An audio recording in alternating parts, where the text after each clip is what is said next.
night ride on the track.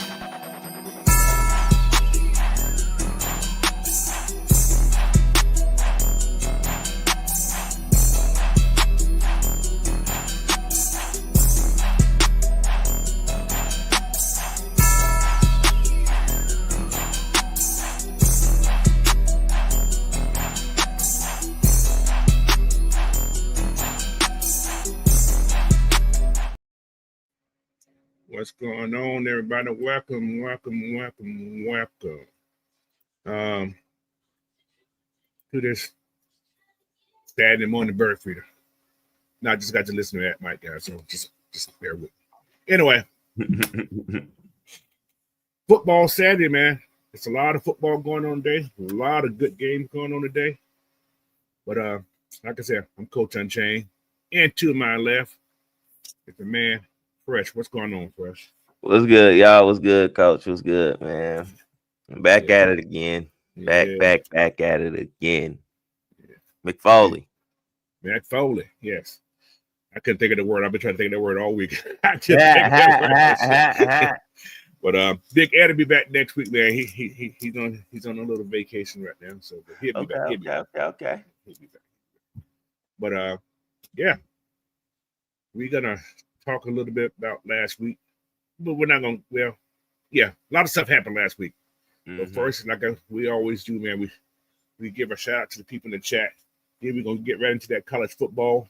Then we're gonna do the pros. Then we're gonna start talking a little bit about the Falcons. We're gonna end the day with talking about the Falcons. Like I said, there's a lot to talk about. Mm-hmm. I know everybody's still feeling a little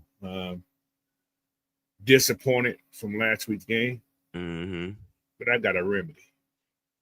I think we're gonna see. All right, but anyway, let me get a quick shout out right quick, man. Not a lot of people. Everybody's leaving Mad Mike right now. They're probably coming on right now. A137. What's going on? Jonte Rozier. Wallace Smith. What's happening? Trey Murphy. D. Coleman. Yeah, that's who's in here right now, man. But like I said, this is how we do it every Saturday morning, man. We get these college football games out of the way. Then we get the pro out of the way. Then we dig into those Falcons and whatever's going on in the NFL. All right. And I got some stuff. I got a lot of stuff to talk about. But let's do this first game, man. Like I said, we're going to take a long time on these games. But we got Georgia Tech and Wake Forest. Georgia Tech's 13.5-point favorite. They should win that game. Yeah. They should. USC and Illinois. This is one of those weird games right here. Both teams are playing pretty good. USC is 4-0 for the first time in a long time. First time in a long time. How's Illinois' defense this year? They 3-1. They lost. I think they lost last week against Indiana. I think was that vice versa. Oh yeah. Indiana last week. Yeah, that was a good game. That wasn't no good game. They got lost. They got beat 63-10. That wasn't good. That was a good game for Indiana. Yeah, I was watching that game and I was like, dang, Indiana is what's up, tactician? What's up, Juan? What's up, Juan? But I've always said Indiana is a sneaky good team. Yeah. They always seem like they'll start off undefeated for a good while. Then at the end, it get cold and they lose their temperature. Yeah. They start getting, pretty much. What's up, Mike 44? Yeah, that's I'm gonna give I don't know. 78 degrees. It ain't freezing. I mean, if USC's offense is putting up points like they usually do, I can see them winning it. Yeah, easily. Right. But that quarterback, man, that kid out there, USC, that's a guy who got 1,200 yards already, 3 games. Oh man, 4 games. That's a lot. That's some passing right there. Yeah. What's up, Reggie? What's up, Miss Sonia Howe? What the Lincoln Riley offense gonna do for you? What's up, D. Sloan? They ain't gonna play no defense, but they gonna put up some points. Yeah, they're gonna put some points up. They're gonna put on the show for sure. But USC is favored 6.5, so I can see that. I'm gonna give him a chance today. Mm-hmm. Notre Dame and Arkansas. Arkansas is 2-2. Notre Dame is 1-2. How's Notre Dame still ranked? They lost 2 games. How's that? I say Arkansas. I'm gonna go with Arkansas this week. I like their offense. Their quarterback is pretty nice. Yeah, he's decent.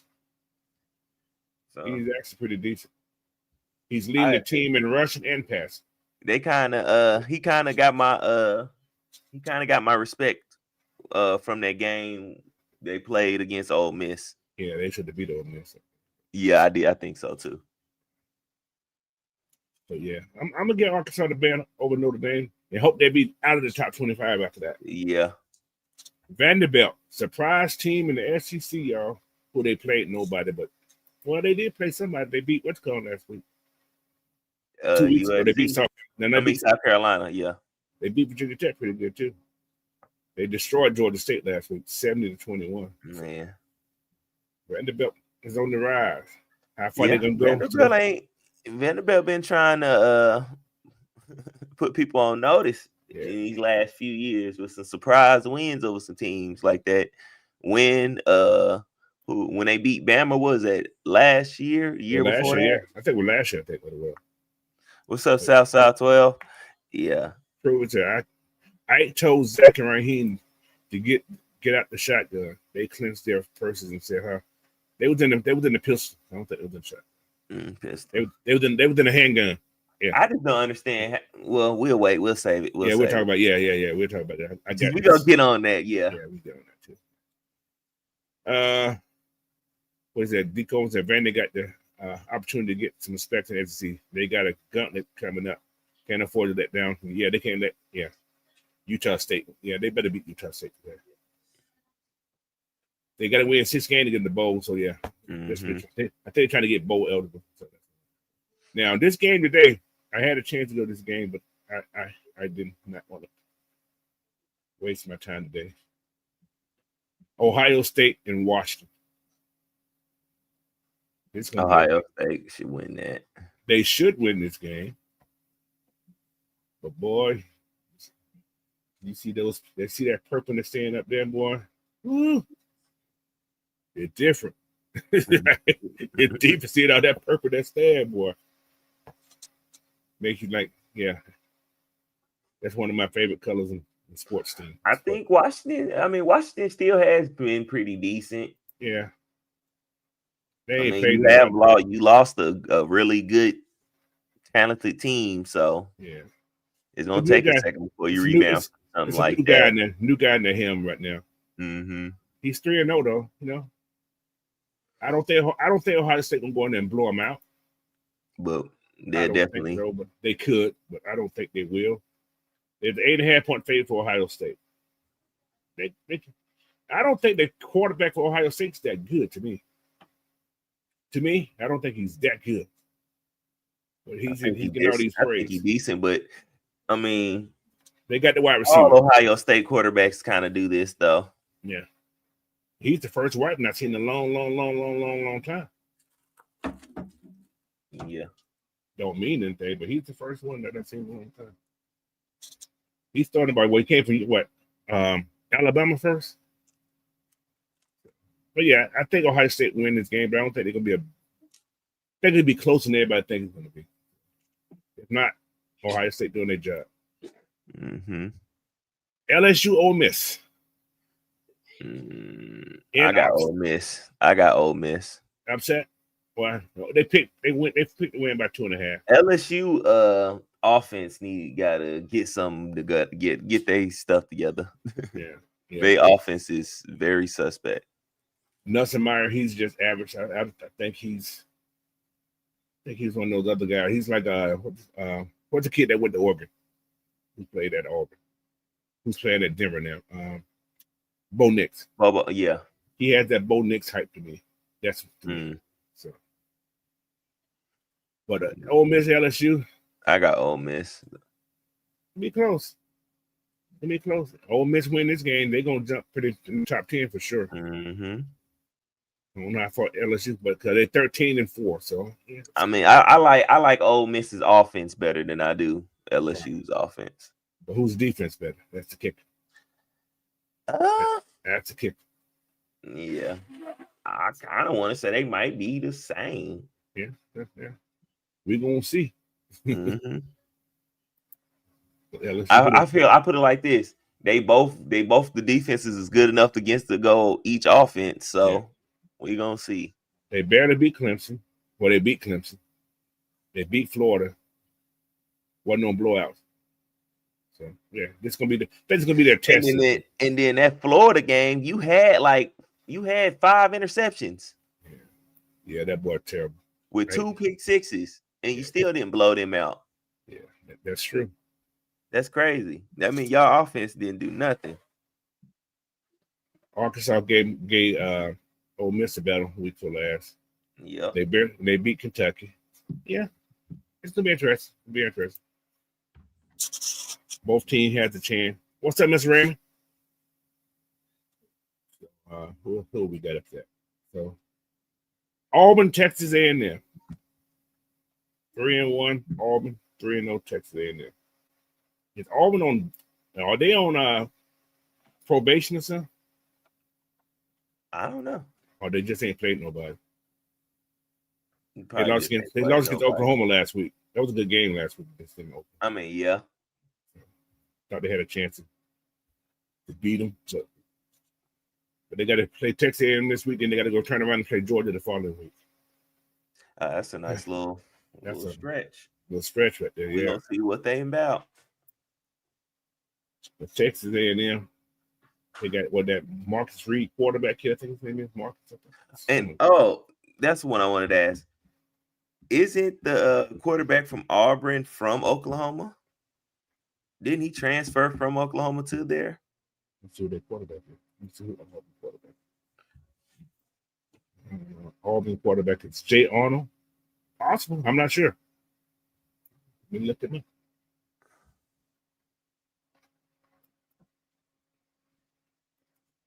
I'm not sure.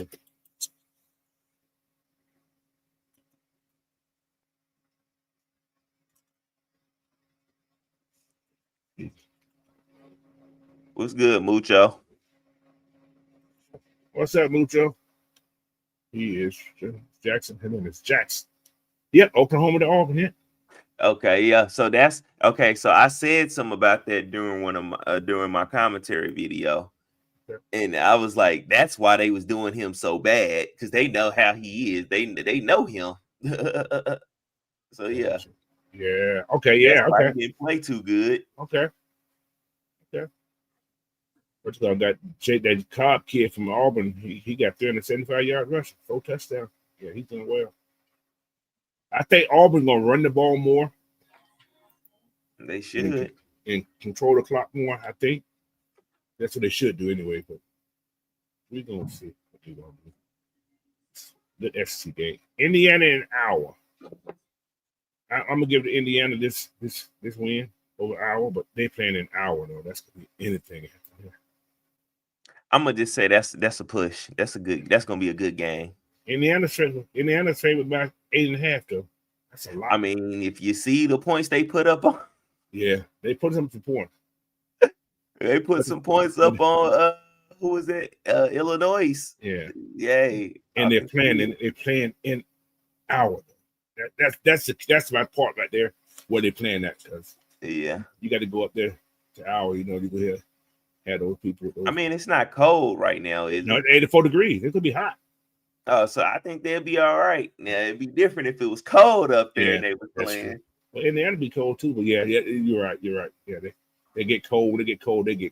So yeah. All right. Next one. Tennessee, Mississippi State. Interesting game. Tennessee's favorite. I got Tennessee. Going to Stockville? Yeah. Based on offense alone. Now I don't know what defense gonna show up. Yeah, that Brazil was a Brazil, whatever his name is. That kid's a bad man. Mm-hmm. That kid's a bad man. And I think the Aguilera kid, he's decent. But yeah, he gets flustered. You get to him, he gets flustered. Mm-hmm. And then I don't even know how Mississippi State receiving, or I don't even know what their receivers are like, really. They 4-0, but they ain't played no SEC team yet. Mm-hmm. Let's see who they beat up so far. Let me see who they beat. Anybody. Any type of. They played Southern Miss, Arizona. Yeah, they ain't played nobody. So yeah. This is going to be a real test. Yeah, they got a chance they're going to lose this game. Yeah, I'm going to go Tennessee with that one also. Arizona and Iowa State. Iowa State. Big 12 team. Both on Big 12. 4.5 point by Iowa State favorite. Yeah, I got Iowa State. It's a good chance. They're playing at home too. So yeah, I'm gonna go that way too. Now, another big game of the week. I call it the big game of the week. Penn State and Oregon. I'm gonna go Oregon. The Penn State played Nevada, FIU, and Villanova. They ain't really played nobody. I'm going Oregon. And they beat those teams up. So I don't think they played nobody yet. So I'm gonna go Oregon also. I think Oregon's gonna Penn State's favorite. Hey, that Indiana and Iowa game is at 2:30 p.m., but I'm on Central Time.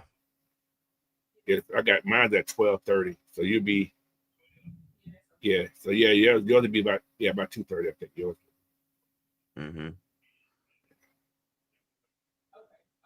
Yeah. Ooh. Penn State's 3.5 point favorite. That's the home field advantage. So. What game? Penn State, Oregon.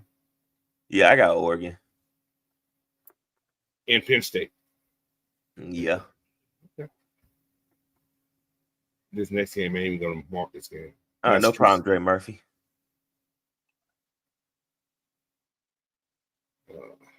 He said, I never picked Penn State with high stakes. Yeah. But they're number 3 and 6. So if Penn State loses this game, them and Oregon going to switch places, I guarantee you. Yeah. I mean, it's a high stakes game. So yeah, it is high stakes. It's a good position switch. I like to see all the matchup today. Just everybody in their own division. I like that. I love that. Massachusetts and Missouri, no contest. Missouri's 40. This is the highest score favorite this week. It's Missouri 44.5 points over Massachusetts.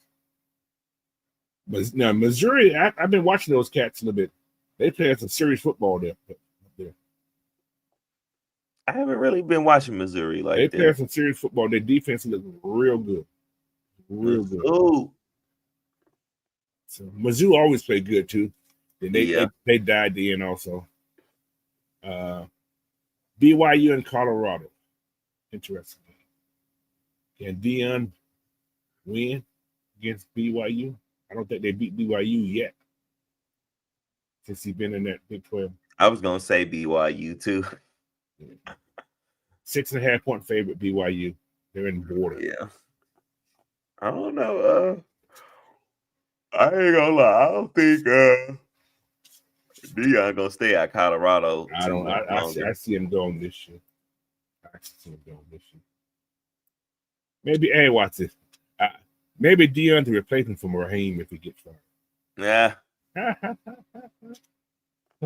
Yeah, I got BYU though. And I'll take it at the points, little 6.5 favorite.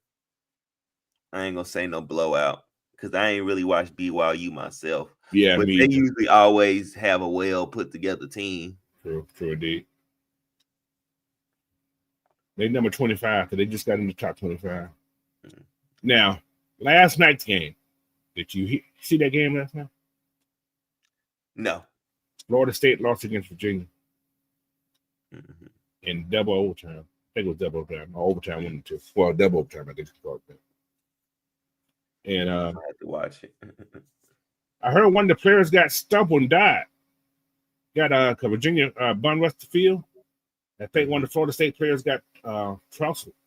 And I think they say he's died. I seen something this morning. I don't know if it's true or not. I ain't seen nothing like that. I seen something on X this morning. I was half asleep when I seen it, but ain't no telling. Oh, he said Mike said he think it was a joke, but he must see it also. I seen the same thing. Yeah, I'm hoping it was a joke. Yeah. But I did see something in there about, Dre Murphy said Deion said he don't want to coach no grown ass man. Depending how much money that grown ass man talk about getting paid. Yeah, that's another story too. Yeah, Virginia, Florida State was number 8. They was. Yeah. Oh well, you probably can because they beat Bama, so yeah, Yeah, that's gonna give them extra credit, extra kudos. They finna drop. They finna drop somewhere. Virginia's 4-1 now. They're 2-0 in the ACC. Damn, those damn Cavaliers are doing something. Okay. And TCU lost against Arizona State, 27-24. So now let's get to that game that at least I know I want to know more about. Georgia getting a visit by number 17 Alabama. Georgia's 2.5-point favorite. They are playing in San Francisco. What you think? I think if we can run the ball, I think we'll be all right. Alabama ain't been the same. Yeah, they're gonna throw the ball a lot. They gonna throw. We ain't gotta worry about the run too much, but we do gotta make sure because that last game against Tennessee, boy, our DBs were getting cooked. There was no pass rush either. Yeah, some got to give. The defense got to come through for sure today because, boy, Alabama ain't really been looking good in their passing game, but playing you give them time to throw the ball, everybody look good. Shit. Yeah. So we got to definitely bring it today. Yeah. Boy, What's that, Salma? But yeah, man. Georgia's 2.5-point favorite. I want Georgia to win. Mm-hmm. Always. For some reason, Alabama's a kryptonite. I don't know. Did Caleb DeBoer beat us last year? I don't know, but that was an Alabama with a Nick Saban. They beat us last year though. They beat us last year. Yeah. With Nick Saban kids too, most of them too. Yeah. I guess some was still left over from Nick Saban. Oh, they had Milrose last year too. Mm-hmm. Then they got Simpson. You ain't gotta really worry about him taking off too much. Now he will, but he will.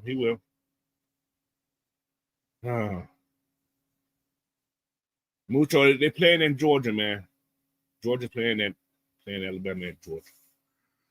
Dang, I gotta release them commentary videos of last week's game. So I forgot to do that.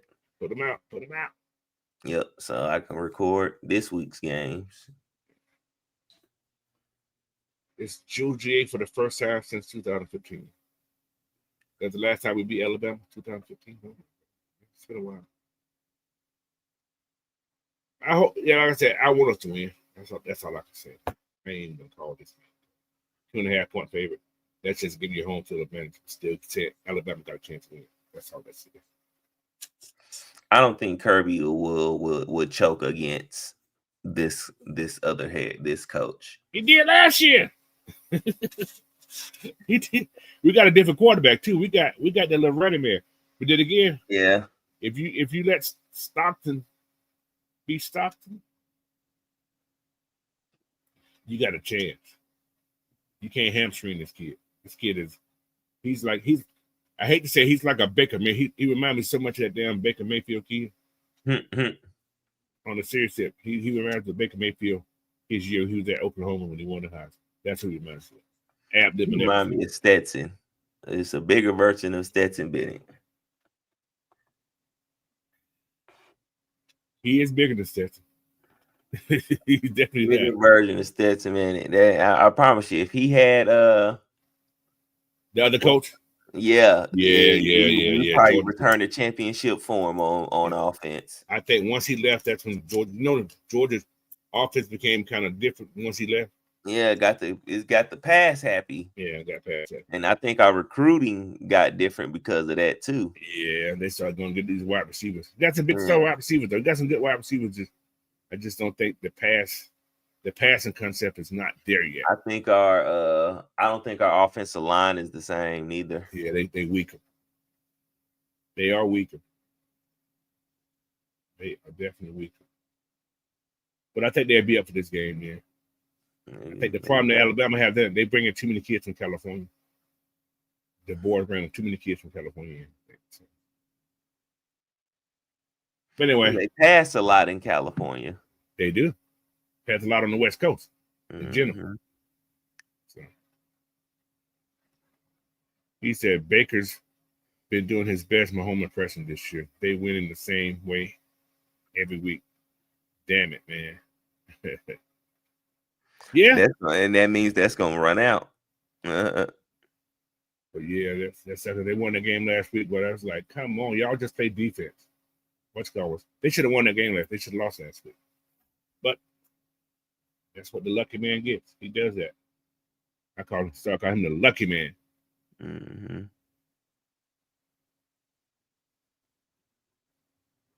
He said we can pass the ball versus Tennessee. All Gunner had to do was look downfield. That's true. We passed the ball pretty well against Tennessee. He did a good job last week. I mean, they should definitely take what they did against Tennessee and build on it. Except play better defense on the backside. Yeah. Yes. You know that Especially Williams in that secondary. Yeah, you know that Williams kid gonna be flying downfield. Oh yeah, they definitely gonna think they can do what they did last year. So the Tampa Bay secondary should be 0-3. Lucky, but well, they are what they are. They undefeated. We can call it lucky what, but they undefeated. mm-hmm. All right. Let's do this. The Commanders. No, I ain't gonna talk about that game yet. Seahawks beat the Cardinals, which was a good game. I actually watched that whole game. Tyler Murray played real good the second half. I liked that their uniforms. They was so plain, but they was cool. If you really like look at the design on them, had the sandcastle stuff under the sand on it. Yeah, that was fire. Cool. And then I like the helmets that they had with them. Yeah, the helmet was fire. I like white helmets with designs. Yeah, exactly. Yeah. So I liked it. Yeah, I think what it was is Arizona has not been they have not been getting it together in the first half, really, like that. All that games, I think they've been playing that way. I think the only game they didn't play that way was the Cardinals game. I mean, the Panthers game, and that's because the Panthers kind of gave them 7 points early, 7 to 10 points early, and Yeah, I like that. But Seahawks, they're gonna reveal theirs next week. Mm-hmm. They're gonna reveal I theirs. think Miami got a uni that they gonna be bringing out. And yeah, Xavier, I'm gonna be putting some videos out today. Yeah. Of the college games, and then I'll redo to all the other college games today and make sure I try to get them out. All right, Vikings Steelers. I got Steelers. Minnesota's favorite. They're in Ireland. I didn't know they was overseas. Ain't nobody unless everybody travel. They overseas now. This will be different. Mm. This is different. I didn't think about that. Wait. No, I might go with the Vikings. I might go with the Vikings because shouldn't what's the name be back? Jared Allison. Yeah, Addison back this week. Yes. Yeah. So I'm gonna go with them. Yeah, Addison back this week. Aaron Rodgers can't take his vape pen over there with the weed in it, so he can't go. Mm-hmm. He said, "Give it." So Carson Wentz is starting this week. Yeah. Oh yeah, I meant to go with Steelers. I don't know. That's one of those push games here for me too, right here, though. I mean, is the Vikings offensive line still beat up? Let me check for you. I'm not sure. Because they won last week, so yeah, they won that. They won pretty good last week too. Yeah. So did Cleveland Browns. Like, so what Dad said, Cleveland Browns won last week too against Green Bay. So they mentioned that Jackson Donovan, they first round guy still. Yeah. So again, everybody else back except the left guard. Mm-hmm. So but yeah, Addison's back. So yeah, that's gonna be a big difference. Mm-hmm. Yeah, I'll take the Vikings. Yeah, I take it. Yeah, I guess I can get Carson Wentz the upper hand. I don't care too much for Aaron Rodgers anyway. The Saints and the Buffalo Bills. Bills. In Buffalo. Yeah, Bills. 14.5 point favorite. They better beat them. Better do them dirty. They better not give man. Saints better not get a win this year. Oh, that's funny. The Lions and the Browns. Lions. 10.5-point favorite. So yeah. Panthers and the Patriots. Patriots. I'm going with the Patriots also. 5.5-point favorite in Foxborough. They're gonna get dogged out because watch, the Patriots are actually going to run the ball and play good defense. Yep, play good defense. Exactly. All right. The Chargers and the Patriots are going to actually expose their linebackers with those tight ends. Exactly. Something that we could have did. Exactly. And they got 2 of them that can do it. Exactly. And I like Drake Mays anyway. So yeah, I do too. The Chargers and the Giants with a new starting quarterback. Chargers. Is that a shit show? Is that a shit show in the Giants place right now? Did y'all hear the reports that that Russ is talking about retiring now? And then he said he wasn't retiring just because he became a backup. I seen something the other day that he was going to retire. I don't know. Like I said, it's all on X and everything on X. I mean, I think he got his Hall of Fame. I mean, yeah, his Hall of Fame ticket punched. He can go ahead and do that. Oh my goodness! Go sign a 1-day contract with Seahawks and retire. And they need to let that coach go because that coach been there for 6 years and he ain't want nobody. I don't get that. Guess that's the loyalty that the Giants have for people. I don't know. Mm-hmm. I think this year. Go ahead, Fresh. Oh, I think this is his last year. Fresh football talk. Blackberry. Ooh. But yeah, I think I think this year if they are in the top 10 in drafting, he's gone. You got to. He has yet to show you. He has yet to show you that he can put together a team throughout these whole years. And look at the players you got. You have had some solid players that you've picked. Why aren't your team doing better? That's a fact. We in the same boat almost, right? All right, Eagles and the Buccaneers. Somebody got to lose. I'm gonna say Eagles. In Tampa Bay, yeah. You think they get the Baker today? Mm-hmm. I think Mike Evans is gonna be down. Oh, that ain't good for them. And then now Chris Godwin supposed to be back, and Tristan Wirfs is supposed to be back though. Is Godwin back? I think they said he's supposed to be playing. Okay, that's okay. All right. What's up, Siders Grave? All right, Tennessee and the Texans, both of the 0-3. I'm going Tennessee. I don't know why. I think Tennessee. I want to go Texans. I ain't gonna lie. Somebody got to win the game. Yeah, somebody got to win. I'm gonna go Texans because I feel like they're more put together as a team. And the Titans still. I call them the same team, just in different states. Mm-hmm. Basically. Cam Ward is still trying to figure it out too. You need a little bit more around him. Mm-hmm. As a receiver, I'm saying that's he ain't. Calvin really ain't enough. Yeah. Because he don't go over the middle. If he does, he's gonna run backwards. Mm-hmm. Now, this is an interesting game for me here. Colts and the Rams. They got LA 3.5. I'm gonna say the Colts. I'm gonna say the Colts also. I'm gonna say the Colts. They've been a well-balanced team on that offensive side. I'm gonna say the Colts also. And Daniel Jones has been doing this thing. I don't think Daniel Jones threw an interception yet, y'all. But then again, you got Jonathan Taylor. Yep. So he's returning. Seemed like he returning to form. Right. So yeah, I'm gonna go to Colts. Everybody's picking the Rams, but I think the Colts has a real solid team this year. The Jaguars and the 49ers.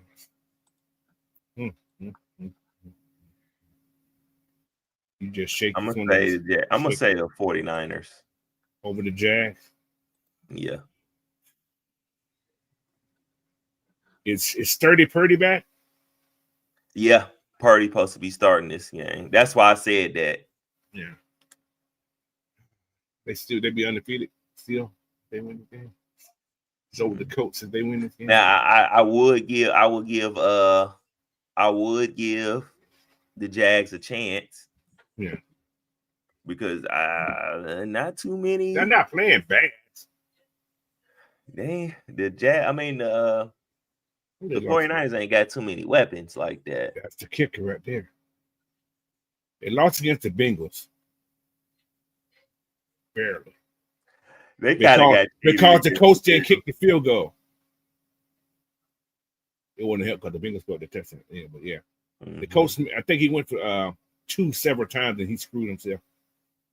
Yeah. And at the end of the game, they could have kicked the field goal and tied and went to overtime. If he would have kicked the field goal instead of going for two that game. Yeah. That's what happened in that game right there. They beat the Texans last week. They beat the Panthers the first week. So yeah. Interesting game. It's an interesting game. So the 49ers should win because they're at home, but wouldn't surprise me if the Jaguars win this game. It would surprise me. Now, the battle of the 1 and 2s. The Ravens and the Chiefs. Chiefs are at home. Can Derrick Henry go another? I want to say the Ravens. Yeah. Depending if Derrick fumble again. Oh man, that's boy. They done found his kryptonite, boy. Boy, that boy. The Chiefs and the Ravens. That's a hard one because both of them kind of struggling. Yeah. And the Ravens have had a stronger schedule, I think, starting off. I feel like I want to say the Ravens because I say the Ravens has got the stronger offense right now. The Chiefs' offense ain't really strong like that. Heard rumors that the West Coast trying to trade for Alvin Kamara. Yeah. Heard that rumor. Alvin Kamara with the Chiefs would be a different offense. But look who the West Coast played though.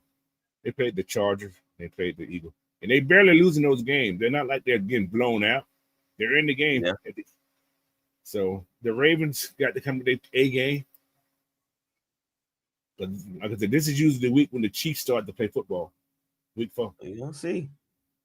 Yeah, we'll see if they figured it out. Yeah. So, but like I said, they're in KC, so home field advantage. It's 9 degrees. It'll be hot. All right, Bears and the Raiders. Raiders are at home. Favorite one. Bears and the who? The Raiders. Las Vegas. I'm gonna go with the Raiders. I don't know why, but I'm gonna go with the Raiders at home. And Gino have a great game.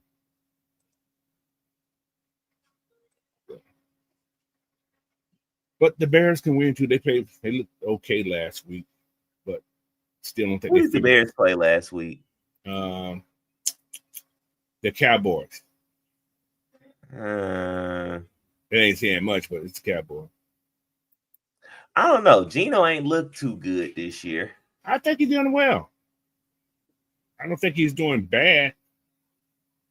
He had thrown some interceptions that shouldn't have been thrown, but as usual. Yeah. He got 4 already. He usually don't throw that many this early. That's the thing. Yeah. He's later in the I season. don't know. This is one of those push game 1.5 means anybody can win. Yeah. So. I kind of want to say the Raiders with you because I feel like if they can get their run game going, actually. Yeah, Gentry ain't been doing what I thought he was gonna be doing. But again, everybody been selling out to stop that run game too. Yeah. That's what I've been saying. Like he pops a few little, here and there, but it's like,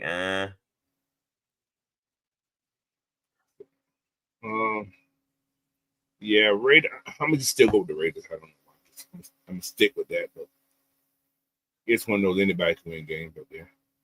Now this game right here, Michael Parsons go back to the Cowboys.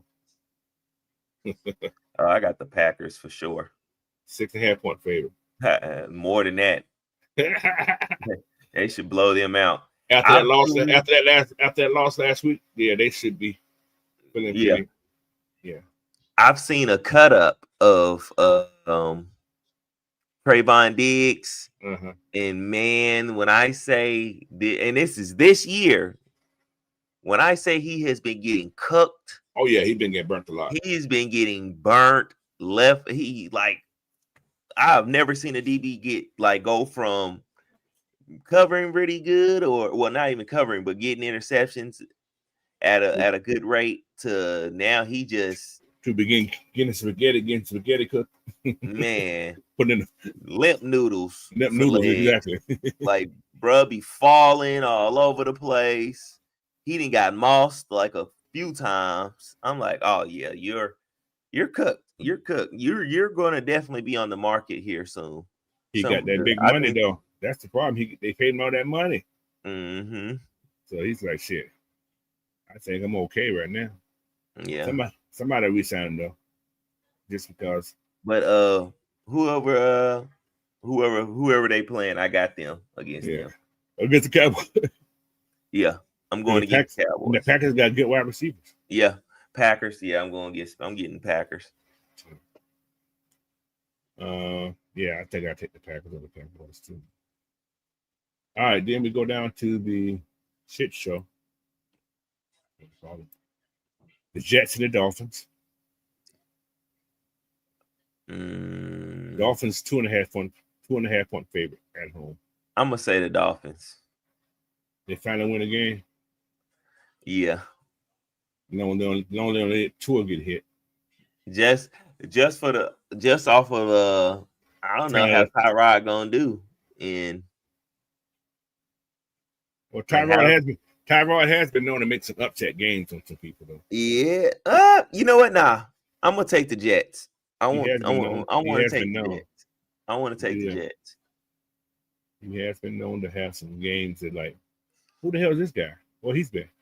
I'm gonna take the Jets. So Justin Fields is still hurt, or is he just benched? Yeah, I think he is. So you should have never signed me. That's your fault. He said Fields is starting. Oh, he is? Okay. Well, yeah, I'm gonna take the Jets then. I'm gonna take the Dolphins then. Automatic take the Dolphins. But then again, it can go either way. If Fields put on his running expedition, the Dolphins will lose this game. Because it is a divisional game too. It is that. They both are not good. Either way. I'm gonna take the Jets. Okay. Take the Jets. Oh man. And then they got 2 Monday night games. Is that 2 Monday night games? We got 2 Monday night games. Is that possible? That ain't possible. I guess it is. They both start at the same time. That is stupid. Well, within an hour of each other. The Bengals and the Broncos. Broncos are at home. I'm gonna say the Broncos. I think they rebound. I got that. I take their defense over the Bengals defense. All right. And Joe ain't playing. Yeah, definitely. But yeah, that's it right there. All right. Then we got the last game of the conversation. We're gonna talk more about stuff. We got the Commanders and the Falcons. I ain't gonna give you no what you call them, but let's talk about the Falcons, man. Let's talk about the Falcons. You ready for it? Yep. As Big Will say, we gonna give you that sauce, baby. That sauce. All right. Like I said, after this, we're moving on from last week. Yeah. We know what happened. I'm gonna ask this question to you. Did the Falcons have a Helker and Jekyll moment against the Panthers last week? Or is that just the intertwining of the team? Is it a team problem? Or is it just one of those Helker and Jekyll moments that teams have sometimes?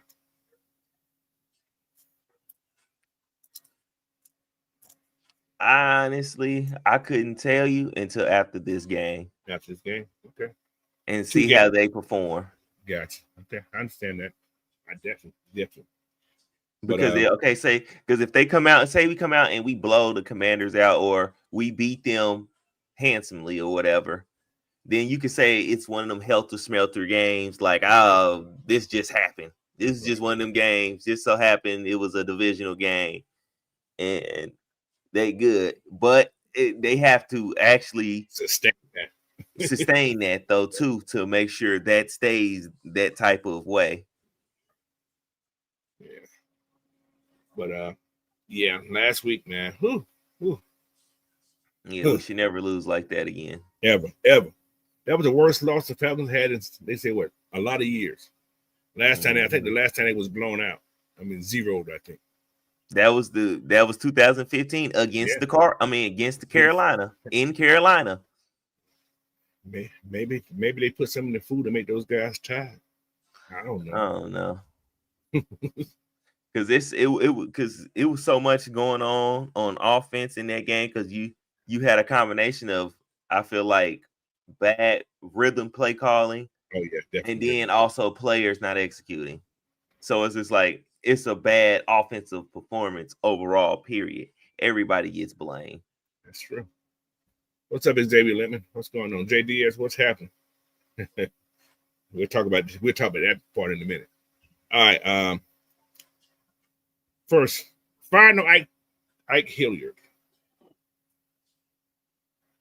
I get it. I do. There's lots of reasons I say he was fired, but he was a scapegoat in the same way, in the same term. Yeah. Your wide receiver haven't scored a touchdown. Yeah. Not one. Your wide receivers like they're running routes. Lazy to me. Especially that last game. They was lazy. Your wide receivers are not getting open. I don't know if they're scheming or what. Probably a combination of both. When they are getting when the play call is right, they running lazy routes. Play calling wrong, running lazy routes make it look even worse. True. And then you hear, okay, well, both of them is hurt. Both kind of dealing with shoulder injuries. True. Mooney is trying to get his leg back up under him. So he's the only one I think had a kind of semi excuse last week was Mooney, just a little bit, because first game back and trying to get in the game speed, whatever you want to call it. But you have other receivers though, man. Exactly. You could substitute in. You could have put Nick Nash out there. You could have put Chris Blair out there. Exactly. You could have put somebody else out there, man. You can't say next man up and you just gonna keep trying to throw these guys out there, hurting everything. And as well, also Ike Hilliard, is he responsible for saying who he want to see on the field? I mean, don't the position coaches choose like the who goes in and out and stuff? I think so. Now, with that being said, would you have brought the fifth man, Seals the fifth up over Chris Blair? No. Now, could that have been a fireable offense? I ain't gonna say it is, but it ain't. Well, is Chris Blair not getting the? I don't know. You can call it favoritism. Yeah, that's what I'm saying. Was it too much favoritism?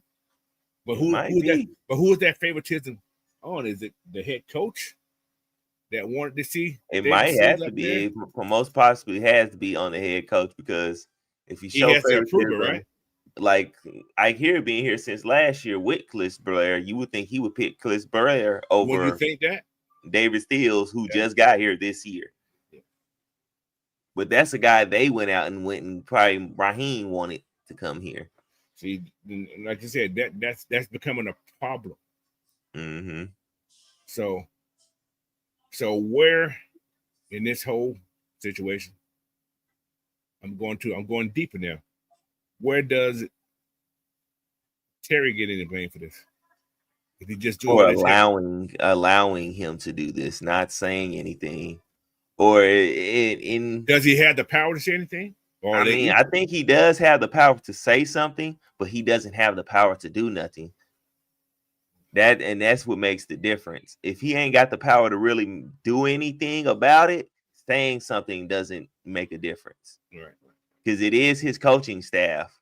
So he kind of is in charge of who kind of gets fired and who gets hired right there, where he wants these guys. So it's like he kind of got to fall by the wayside. Really, he can say something, but if he can't really do nothing about it, right? What can you do? Yeah, it's kind of like, well, shoot, I'm damn if I do, damn if I don't. Because if I can say something and he still do what he wants, then what? So now it's on the owner. Yeah. Okay. What's up, ATL Dirty Birds? So yeah, it's a lot of. I think Casey Washington is still in concussion protocol. No, he's out. He cleared. He cleared this past week. Yeah, he just cleared. I seen some this morning, but he cleared. Okay, well then, yeah, because I would have definitely had him out there instead of Mooney. Yeah, if anything, they both will be out there this week. Yeah. So, but yeah, man, that firing of Hike, I get it. A lot of people don't get it, but I get it.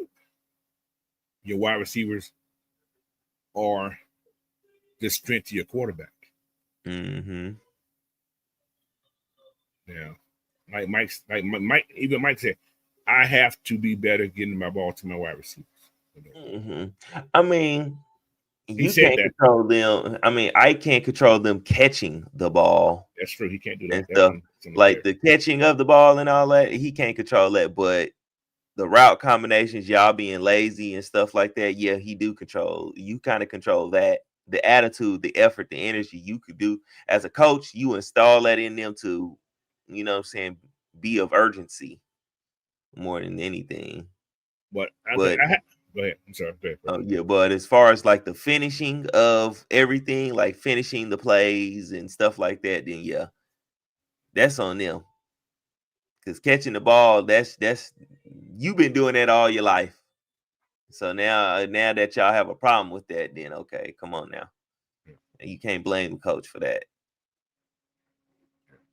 But another question I said, I haven't seen a report. People keep saying that the players were saying that they strap what they practice. I haven't seen a report on that.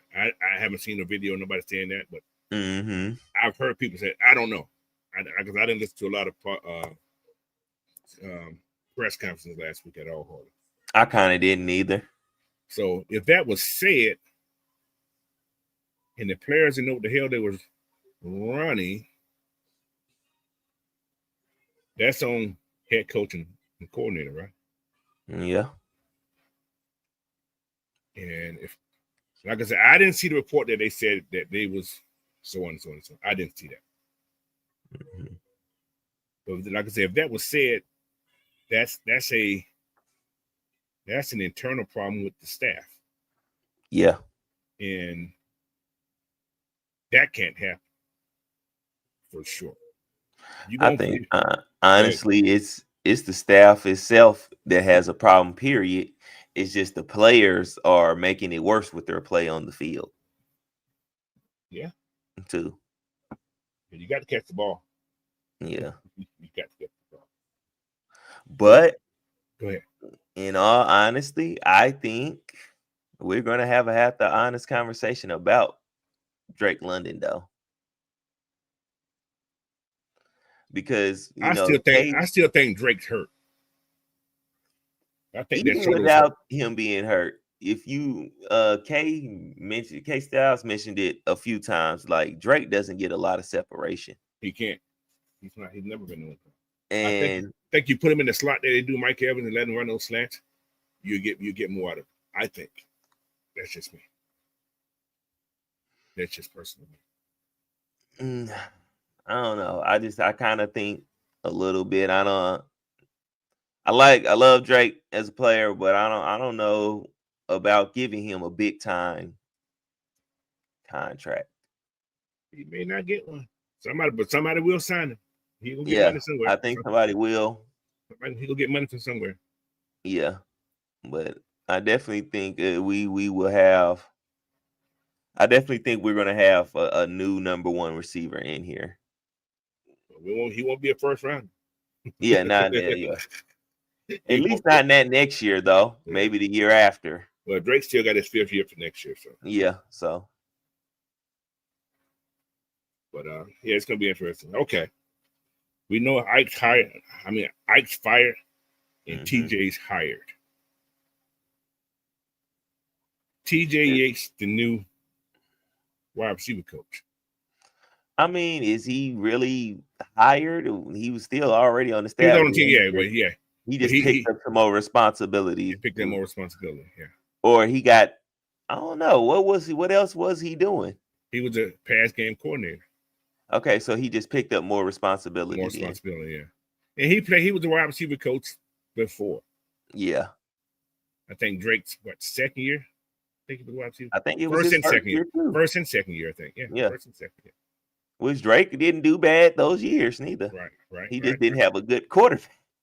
That's true. Cause he the one who had Drake take those arm things off his arm. Mm-hmm. You know what else? I think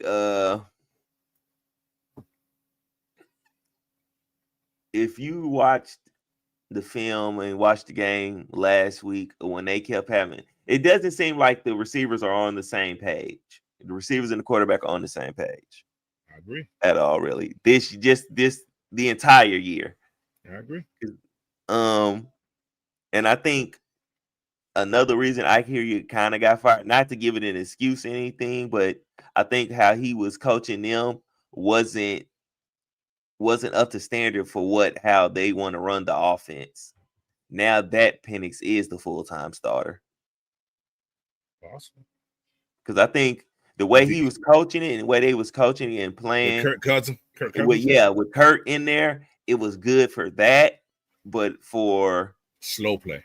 Yeah, I think he was teaching them how to slow play a lot of stuff for Kurt. Awesome. And now that you have somebody with a live arm, you kind of got to move that body. Yeah, you got to put I said, the urgency in that way. And then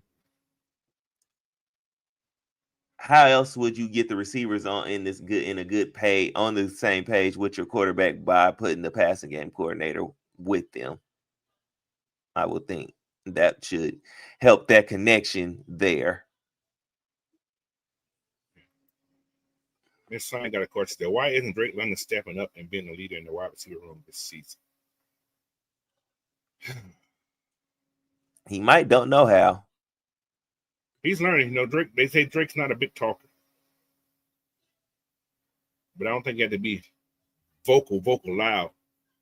But a leader also can show by his play, what you do by his play, emotions. And and this is me personally, I don't think Drake is that type of guy, because if sometimes when you look over on the sideline, he gets in a down in a rut moment.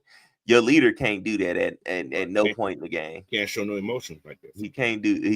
And Drake does show his emotion. Now it's good to see when he get fired up and stuff, but when things are going wrong, you got to keep that same energy. It's funny. I see Pruitt just said this right here. Pruitt said, I told they had to get out of the pistols and run it. The pistol is just a different version of being. It ain't the eye, but it's close to being the eye, guys. It's not that big of a pistol. I tell you that it's not. It's all about you still can play action out of the pistol, same way you do it out of the eye. On the center. So I would like to see. I can't lie, Coach. I would like to see him mix it up a little bit. Yeah, I do. I agree with you. I like to see him put different looks on film. That way, defenses just don't know what to key in on and stuff. Give them different things to think about. That's my only thing about it. But yeah, I think for Drake being that leader, that number one receiver, he ain't had nobody to learn from. I mean, Julio had Roddy to learn from, and then everybody else started learning from who. And then you kind of see what that led to. You know what I'm saying? But you still need that guy to teach you how to be that number one, how to be that alpha number one out there. You know what I'm saying? And he don't got that. He didn't have that when he came in here. No, honestly, a lot of these players did not have that. Ain't nobody had nobody to mentor them ahead of them. Exactly. Like everybody was really kind of starting fresh. That's true. That is actually true. So everybody nobody had nobody to look up to. Well, honestly, Drake had who? Nobody. Nobody. Had Cordero, but Cordero was playing running back at that time. I'm okay. I'll take it back. The running back room had somebody to look up to. Cordell while he was here. Yeah. Did Cordero play with Bijan? I think they got rid of him the year right after that. Okay, so he played with 1 year. I think he played 1 year with him. Okay. But yeah, like I said, the wide receiver room haven't had nobody. Cal had nobody. Yeah, Cal had nobody. He had Matt Ryan, so that yeah. But yeah, and nobody had a quarterback. Technically, exactly. so there was nothing to build on because you didn't have a quarterback that can actually mold. Well, I ain't gonna say mold you, but to give you that edge. Yeah. Southside Ted said CP was still here in 2023 with Bijan. So he got a year with him. Yeah, and like you said, Coach, no quarterback now. Penix has Kirk Cousins, but what Kirk Cousins has done it's kind of hard to trust what he's teaching. It's like, I don't know. I don't want you teaching bull crap, man. Yeah. Now he is kind of keeping it professional now because he ain't made no headlines or anything. So I will give him that credit. He's not 10. He's not 10 yards back now. He's only like 4 yards off the ball. That's all. It looks like 10, but it's only 10. It's only like 4 yards. Now, Xavier Littman said to the point of firing Coach, I hear you. With him being a former player, maybe they was expecting him to elevate the wide receiver room in that way that he couldn't do it. And that's another thing too. Most definitely. Because you were a player, so you know what it takes, and then you wasn't elevating them. And then now it seemed like they regress. So there's a disconnect somewhere. Yeah. Oh, there was definitely a disconnect between the wide receiver room, the quarterback room, and the offensive coordinator. And I think what it came down to is they didn't want to take nothing away from Penix. Because you could have fired one of them quarterback coaches or something like that. Yeah, we got a lot of quarterback coaches. You see what I'm saying? You could have fired one of them or something like that and whatnot. But it was like, you know what? We're not going to take nothing away from Penix. We can replace the receiver room with somebody that is familiar with these guys already. Hence, TJ Yates. Hold on. Starless Raven said this. I'm still trying to understand how Michael Penix played better his first 3 games under the offense design, not designed for him. Now in the full offseason and the offseason design for him. Okay. Last year was so vanilla.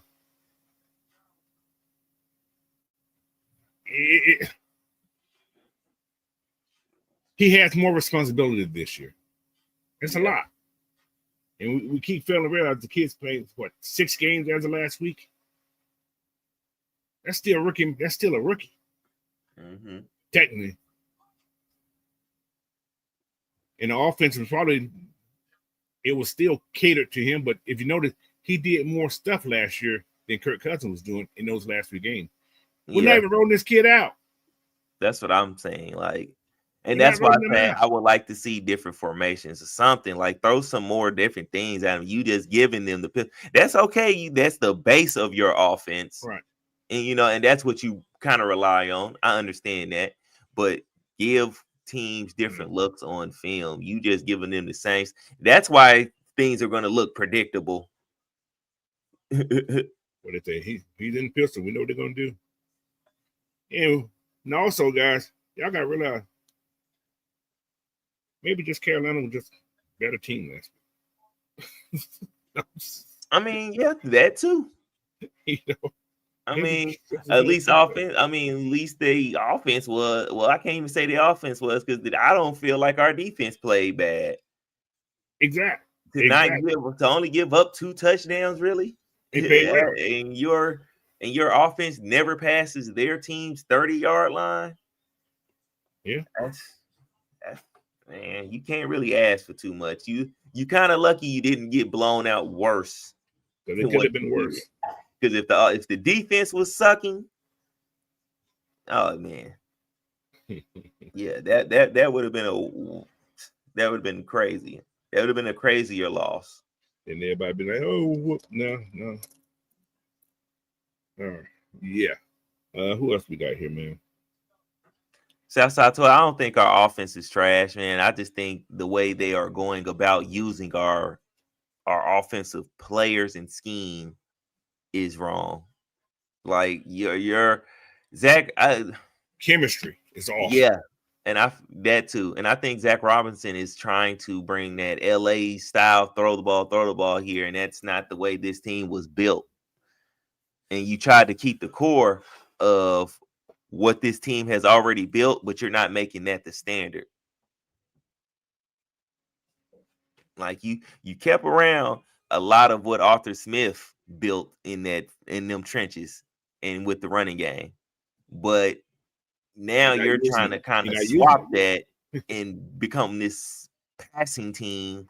And it's like, bro, that's not where your core is built. These guys are not passing. They're not passing players. How's that?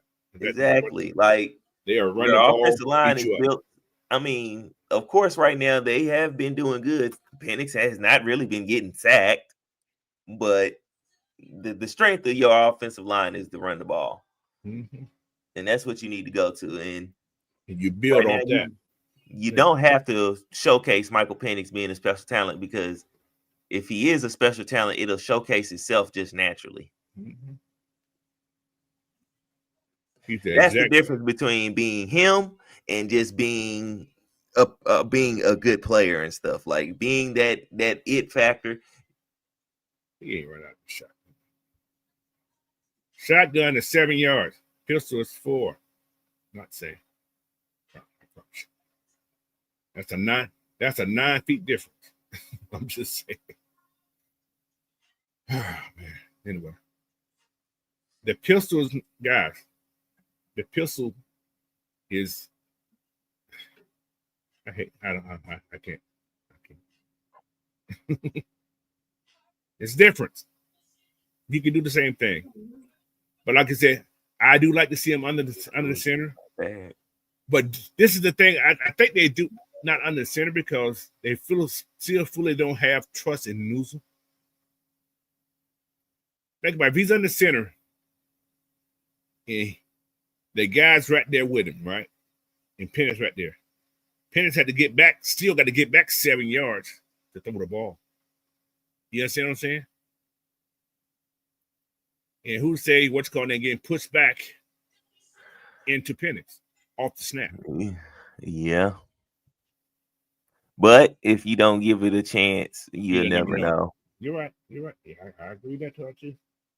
But and I don't mind the pistol. I'm just saying I just don't mind. Yeah.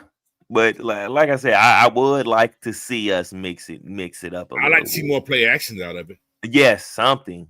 And some rollouts. Exactly. Definitely rollouts. Like, quit sitting him in the same spot. That's more so that too. Quit sitting him in the same spot. And I think that's what's hurting him,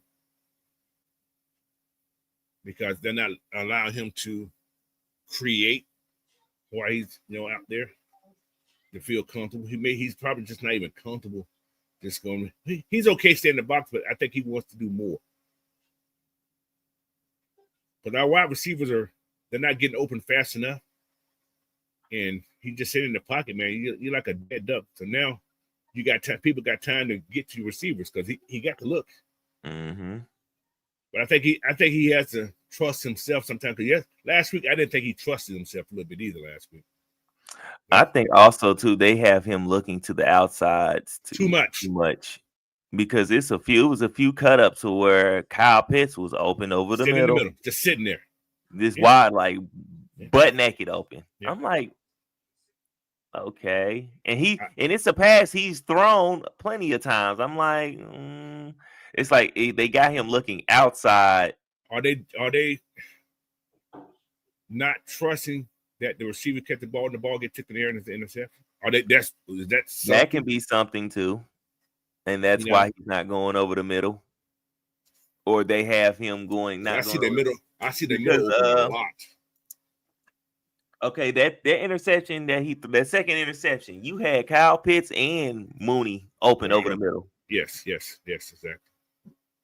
And that check down to Bijan, he said, I didn't see him.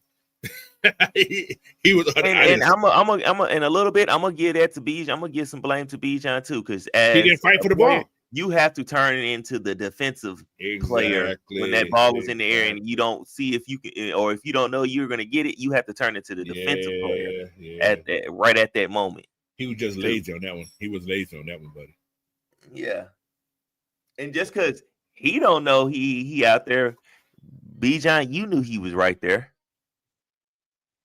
I would have took a pass interference on that motherfucker. You wouldn't get that ball. He wouldn't have got that. He wouldn't have got that one. But ain't no excuse for not attacking the middle of the field. Yeah, there's no excuse. You're right. Well, we're not. Yeah, I think they need to attack the middle of the field more myself. Yeah, especially with the linebackers. You got tight. You got it's like those. I've been listening to Panthers podcasts and stuff. Well, they talk about those linebackers day in day out how bad they are, and we did not attack them none. That's why I say we should have just ran the ball. Yes. But also, I definitely think this offense needs to get Pitts involved. Mm-hmm.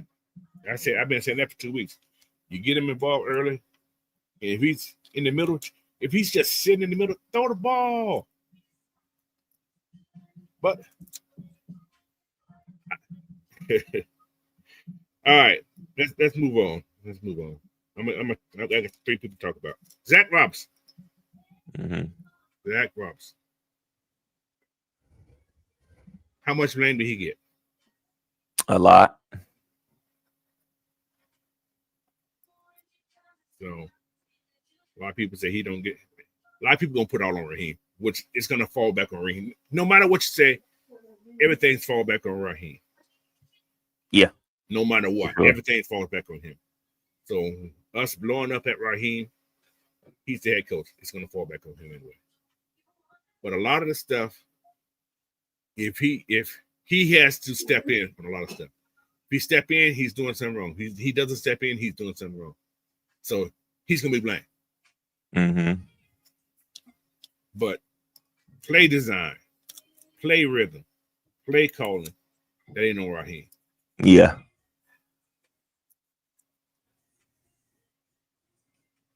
That still has to fall on the offensive coordinator and the players.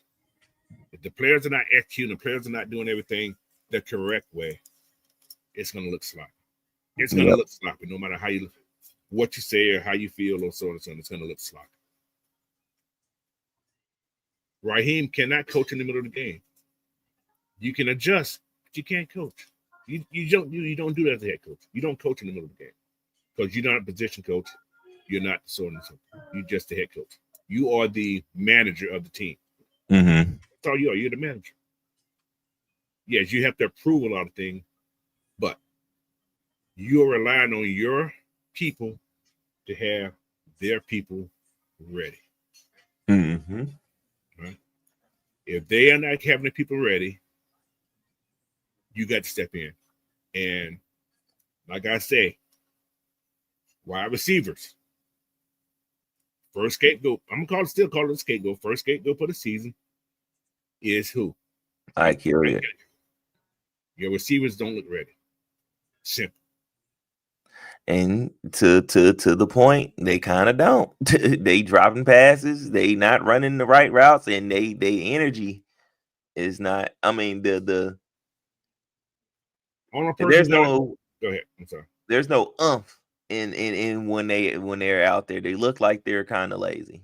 Going through the motions. There it is. Exactly. It look like they just going through the motions sometimes. And the only secure position on that team right there on the offensive side is the running back. Only one. I would say the tight end room too. Tight end room. I'm gonna give them guys credit too because they're blocking pretty good. And Even Kyle has been blocking really good. I didn't see him well. pancake a couple people. Exactly, blocking real good. So Zach had to be better. Like I said last night, Zach has to be better. You got to, your rhythm has to be better, man. Play calling is all about rhythm. Mm-hmm. You get in the rhythm, you feeling good. But you got to use your, like you said, you got to use your strength. This offensive line is built to run the ball. Use it. You haven't brought those guys in that's gonna be set blocking.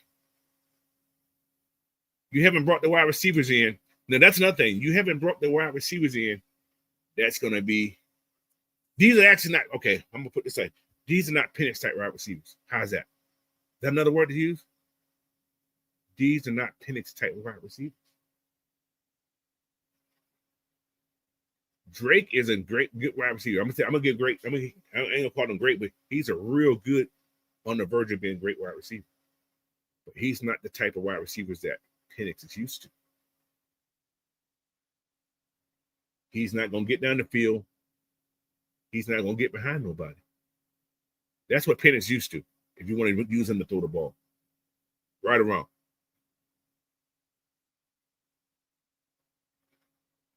So you had wide receivers that can get behind coverage, beat their man. Yes, Penix will love you more. And I think Mike said this earlier in the season, first couple of games. Why not use Kyle? Why not use Kyle as your wide receiver and switch roles with Drake? You understand what I'm saying? Yeah. Why not switch role with Drake and Kyle? Because Kyle get behind his people. I'm just saying, he gets behind his people. If you want that short route stuff, Drake is great at that because Drake he's not gonna take the top off. Mm-hmm. So no, I didn't know McMillan. No, Drake is still what's going, but Drake right now, I don't know if Drake's sick, Drake hurt. I don't know. Drake ain't running like Drake was running faster last year than he was this year. Although he wasn't beating nobody, but he was getting open more than he was last year. So, he said Drake looked like Lazard. But I don't know, man. I think they need to switch up some routes. I think Cal need to be more outside than inside, like he was last year. Because then you're taking coverage away from the inside for Drake. But now you got Drake outside, you got Cal lined up inside the numbers. It ain't working for you. But again, I don't know. Then that's another thing. I don't know if that was a Ike Hughes thing that did that. You guys understand what I'm saying? I do. I got you. So I don't know. It's a lot to go into it. But the wide receiver coach do place you in your X, Y, and Z's. Mm-hmm. So that's what, if you want to see Kyle at the tight end more, you got him in tight end instead of I don't know. I mean, maybe it is what you say because I mean Kyle Pitts was practicing a lot with the receivers too this year. So maybe they looking at it like, dang, why he doing so good? And then everybody else is declining a little bit. Yeah. Like I said, the only person that had a semi excuse last week for me was Mooney. Yeah. And that there's a play that they did last week, that out route that what the name? Ray went inside instead of going outside. Yeah. Drake was out in there. Why you running the wrong routes? And that could have been like, okay, I've seen a lot of routes run wrong. Yeah. I've seen a lot of routes that should have been flat, but they were circled. I mean, the cuts was like they rounding off at the rounding off at the top of their route. They're not cutting. You get to the spot slower. Mm-hmm. So when you round them off, you taking more steps. When you flat, anyway, that's just another. But anyways, Zach, I'm gonna go to Zach. Zach got to get better. He has to get better. It might have been a scapegoat, but I think it was the safest, maybe firing. Yes. Out of everything. Some that sends a message to the team, hey man, if you ain't getting your job done, you're gone. You're the first. Yeah. You know what I'm saying? Something that wouldn't I would say something that wouldn't, kill the team as a whole. Now I got a serious speculation in mind. What if these receivers look like they're just like A1 receivers this week with TJ? It's the right call. And then, it just shows that it was the right call. Justified. It was justified firing. But then, yeah. Or it could go into, okay, did they get the message of, okay, shoot, we ain't gonna lose our job. We already had somebody lost their job. Right. It's something. It's whatever it is, the message was received. But is that message gonna stay received throughout the whole season? Exactly. Is the thing. Because that's the thing. I don't want to get to you gotta fire somebody. Everybody, for no reason. Yeah. But for the team to get to going the right direction. Right. What's up, Mr. Jando? I was gonna say that to me means if you got to do that, that means Raheem, nobody really kind of respects you or fears you as a head coach. Exactly. If you got to actually keep firing these dudes for somebody to get their job done. But the same thing Dan Quinn done. Yeah. When he got rid of Mark One Manual that 1 year. Same thing. I feel it the same. What's going on? But yeah. Now. All right. Raheem Morris. Now, I heard something this morning because I've been listening early in the morning. I've been watching X. Somebody said Kirby said that he don't plan on being at Georgia like Nick Saban was. If Kirby was to get hired by the Falcons, would that be a good move? I don't know. It will have the results. The results will have to speak for that. The results of what the team is, how the team wins, how the team will appear, everything that will justify the hire. That's the only thing. But you could say, hey, he won 2 national championships as a head coach. Right. Okay. He has put out some good talent that has gone first round. Mm-hmm. And you could say his scouting ability, himself, and everything, and putting together a defense has been good. But college and NFL, 2 different things. Yeah. So you will have to see. You will have to hire him and see the results he put out there on the field. But what do you think? I think he would go get a better offensive coordinator. He got Mike Bobo right now. He won't bring it. That was a Georgia thing. That's that top of the chain Georgia. That's his homeboy. I think he would get definitely a veteran. Yes. If anything, he's definitely getting veteran defensive coordinator and OC. Yes, most definitely. Because it's his first time in the league. Yes. I think that'll be a smart thing to do. Yeah. I'll stay with the next year to Kirby. If Kirby does not win national championship this year, I think Kirby will beat Georgia and go to the pros. You're hearing it from me now. You got to cut this out and make it a short, coach. Yeah. Hot take.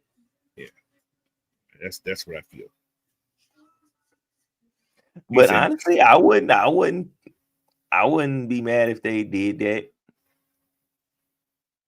Took a chance. Well, you know how many those country fans that come back. Yeah. All right, yeah. Let's just talk, man. I just gotta. Yeah, he comes and then he get Mike McDaniels to be his OC. Get you Steve Wilkes to be his DC. That's a nice little coaching staff. You think Steve Wilkes will leave what's called? He'll leave the Jets? Well, no, not that. Well, or you can bring who was that else that we I go get Lamb from Oregon. Who was that we was looking at that went to the Michigan? Or the DC? Yeah. Get him for your DC. I can't think of it. I know it's Mike McDaniel. Oh, if Mike McDaniel was in Atlanta, boy, this offense would be schemed up. Yeah, he can't head coach, but he can scheme up some shit. Yeah, he a better OC than he is. He can scheme some shit up, but he can't. Yeah, that's a lot. Head coach is a lot, man. If you don't get Kirby, go get the offensive coordinator from Baltimore Ravens as a head coach. No, we don't need what's called to be the head coach. Todd Monkey. Yeah. But yeah. All right, man. Raheem. If you don't get the job done, you got to go. It won't happen early, but he has to go. You must make the playoff this year, Raheem. You must make the playoff. People still ain't gonna like you, but you must make the playoff. You know it's crazy, Coach. I can see him getting another year. One more year after this year? Yeah. No matter what happened this year, I can see him still getting another year. Michael Penix's first year? Yeah. Full year? Yeah. They can scapegoat that. Oh my God. And then he can say, well, look, you see, I tried to make a difference. I fired my receivers coach, tried to put another, you know what I'm saying? I was trying. You know, you let me get everything together. And I bet you he gonna slick tongue somebody. Yep. And then I bet you another scapegoat would be if Mike McDaniels get fired. Zach Robinson probably get gone. He probably go be a head coach in college football. Oklahoma State fired Mike Gundy. Zach Robinson went to Oklahoma State. Yeah. Booyah. That's your replacement for that. And then he's free to slide Mike McDaniel right into that spot. But you bring Mike McDaniel in as an analyst in the middle of the season if he gets fired early. Yeah, you can do that too. Yeah. That way he already right there. That's true. All right, Raheem Morris. You're 5 years young. Okay. Michael Penix. Mm-hmm. I think Michael Penix needs to take more chances. Be that gunslinger you are. Because last week he did look a little hesitant to me on some throws. I think he wants to be the gunslinger. I think he said what is going on with him. I think he's doing what they're telling him to do. Yeah, and trying to be that player, like, okay, I'm out here to listen. I'm gonna listen to my coach and stuff. Instead, I think last year they kind of just let him have free range, right? More so just where to throw the ball. More than now, it's like, okay, control. Yeah, we want to, kind of how Mike says they egos is getting in the way. They want to be the reasons why he is succeeding instead of it's like, okay, he's out there just being the ball player he is. Okay. So, with that statement that I've been reading that Mike put up last night about that, where Raheem said, this is Mike's team. With that being said, does Mike have free reign to do what he needs to do now? He should. And he said that. The coach just said it now. He should. So that should give Mike Penix free range to operate his offense. If this is my team, let me exactly. Let me lead my team then. Let me lead my team. That's why they talk a lot about last night with Mike now. So I had to sit on there and think of so what that means to me when you say this is your team. You lead your team. I'm going to sit back and let you lead the team. I'm interested to see what you're going to do. So this week we should see Michael Penix playing football. Call the play, Zach. No, I got an audible. I see this now. It shouldn't be no communication problems, man. You down here on the field. Even if you got to come to the sideline each and every time to get the play real quick, you should be going to the stuttering. He should be able to come to the sideline with enough time to get the play and go in the huddle. Boom, get everybody down and everything with enough time to read the pre-snap defense and then make his moves. Or sitting there playing like you're in high school, rotate your receivers. Exactly. That too. Something. Because y'all this late play, because that stuff right there, that's what makes me not be so mad with Mike, is because it's like, man, y'all getting the plays in late and stuff. He don't have time to as a quarterback to survey everything, man. He got to snap it and then survey that. Like, y'all not helping doing that. That's not helping him. The 85, I think Carolina learned how to work that New Orleans voodoo, because we get embarrassed every year in Carolina for the last 4 years. Yeah, we have lost 4 times in a row in Carolina. Nah, we won last year in Carolina. Well, then we lost at home last year? Yeah. Okay. They came to our house and beat us. Okay. We won there. That's right. The last game was at home last year. That's right. Well, shit. Fuck. Can't use that excuse.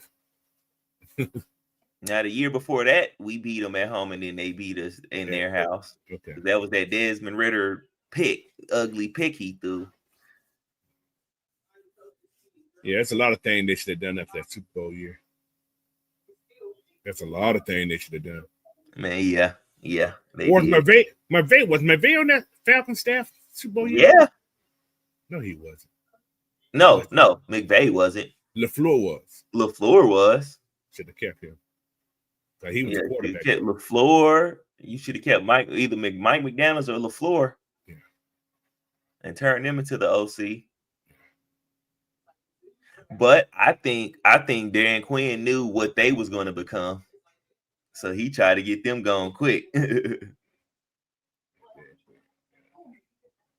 I hate to say it, acting just like Dan Quinn to me. I feel the same. Shit. But like I say, people don't like Raheem. I don't know the man. I really don't care. I just want him to win for my team. Like I said, the only thing about Raheem, he talks a lot. He's a smooth talker, man.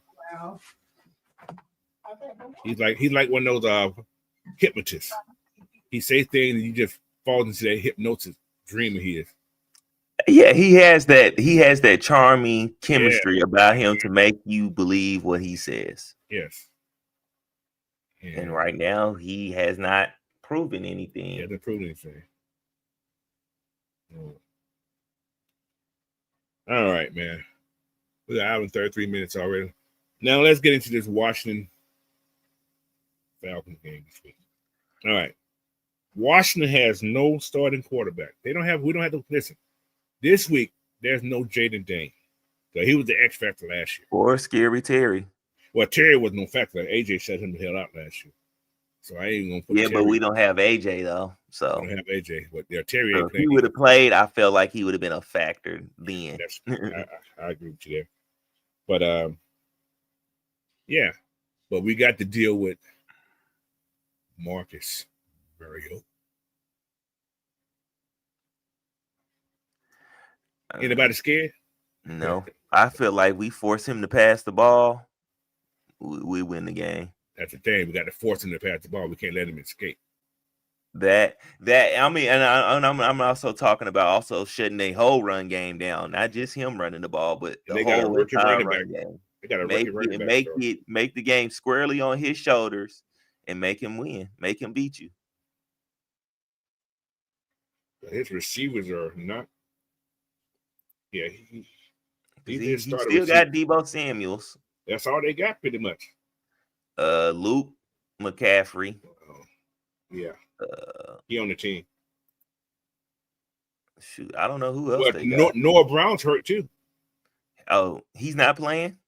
Well, he got a red mark here. So he's injured or something right now. I'm not sure if he's playing or not, but I know he was kind of banged up, but I don't know if they didn't say if he wasn't playing or not.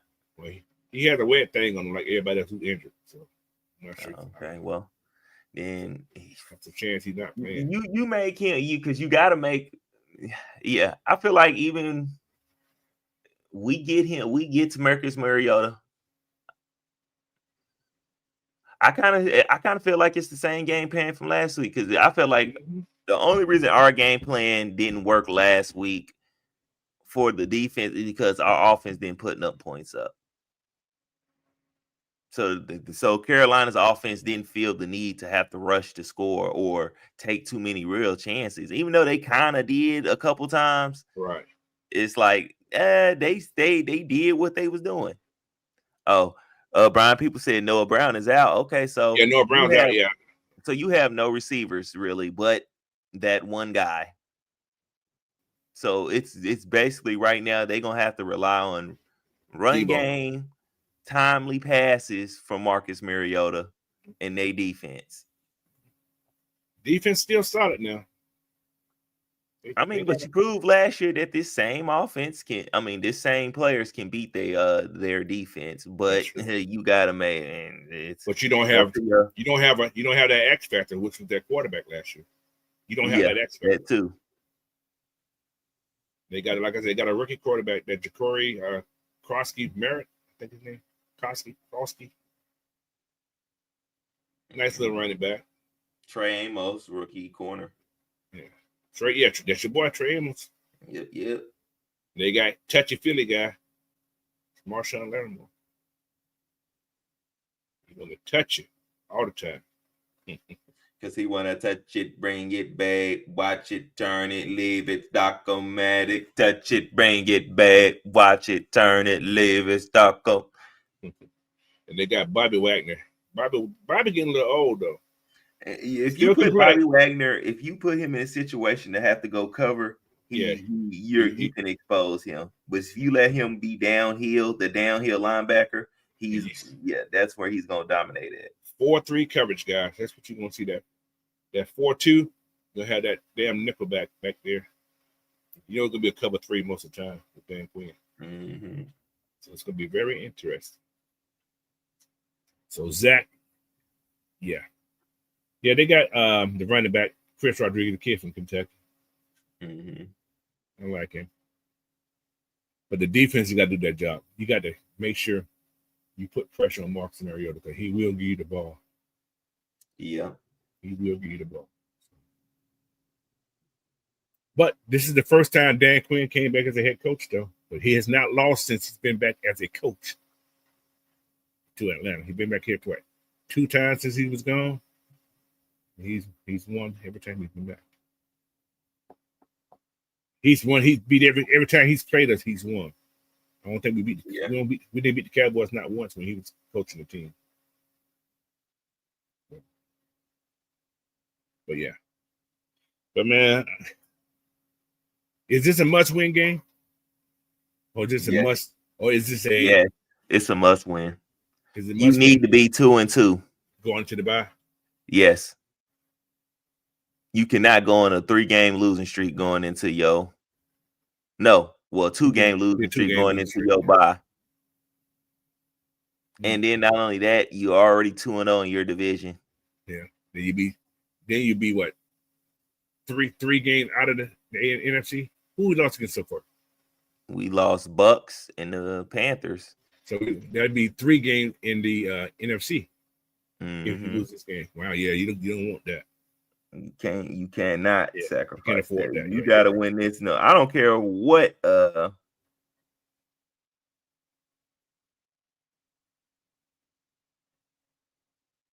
don't care what the score is. You have to win this game. Right. By any means necessary. Yes. Yeah, we don't need to be 0-3 in the conference this year. No, not at all. Well, we wouldn't be 0-3 in the conference because we have a win over Minnesota. 1-3. So yeah, 1-3. Still ain't good. Yeah, still no matter what it ain't good. 3 losses. ATLEO say it's a must win, but I don't see us winning. Yeah, must win. Ooh, this ain't good. But you know what's kind of funny? All the teams we played this year, they had people out. Yeah. And coach, remember I had said something about that. Yeah, like, you did. We don't take advantage of teams having, like, we don't expose them for not having these people missing. We don't expose them for that. Yeah. They're missing 4 starters on their offense. 2 important starters. Yes. Scary Terry, Noah Brown, and Jaden Dang. And they're looking for the left. Every week we play somebody with a missing left guard. I don't know what the hell's going on there.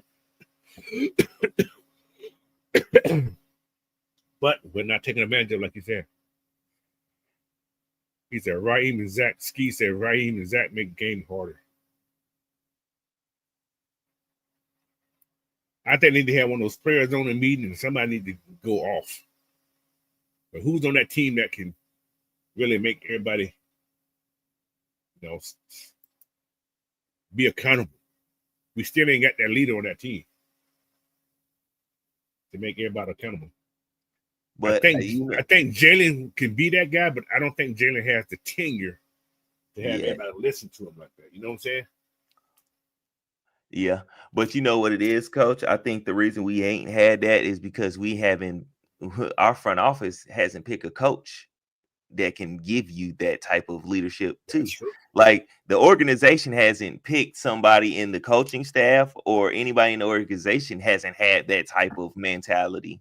It's got to start from somewhere. Yeah, Mike Smith had that. I hate to say Mike Smith. He was a feisty head coach, but then he got soft.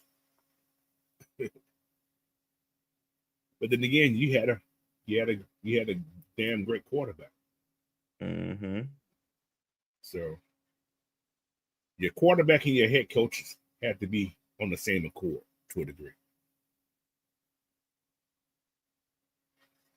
And having Raheem, who is a shoe salesman or a car salesman to a degree, ain't happening. Same thing as Dan Quinn. He was a used car salesman, but he could talk also. He had all the sayings. Raheem, like you said, Raheem just smooths everything over and makes you feel like, ooh, that sounds good. Yep. Dan Quinn had that hype you up speech. Make you want to, just work hard for him. But the thing, like, the difference here is the players like Raheem. I guess they like all the head. I ain't gonna say they like all the head coaches, but I think they like Raheem. And they want to respect Raheem. But you're gonna start losing respect, you start losing games, keep losing games the same way. Yeah. You're gonna lose your locker room. And the thing about what's different between Arthur Smith didn't have quarterback coach to help his player. But Arthur Smith was so stubborn in his own ways. It was his way or no way. You know what I'm saying? His way, he's like, no, this is what I'm going to do. And he had a smart mouth. He wasn't good with the media. I hate to say, you got to give the media something. But his last year, he tried to become nicer, be the nice guy, and he grew the mustache. I don't know. I think what it was is because he knew he was on his way out the door, so he tried to get the media on his side. Yeah. The way Arthur Smith went about it is, it wasn't nothing wrong with it. It's just, you have to win. You have to win to be like that. And you wasn't winning, bro. You came in 7-7, 7-93. Yeah.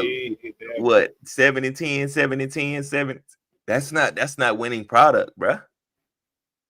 Yeah, 4 years, 3 years, 4 years. 3 years in a row, you 7-10. And then not only that, you're losing game. You were losing during that 3-year process. You were losing games that you shouldn't have never lost. One score games, a lot of them. A lot of them. And it's like, bro, you hard. And it's like, okay, yeah, you can't even get over the hump of that. So yeah.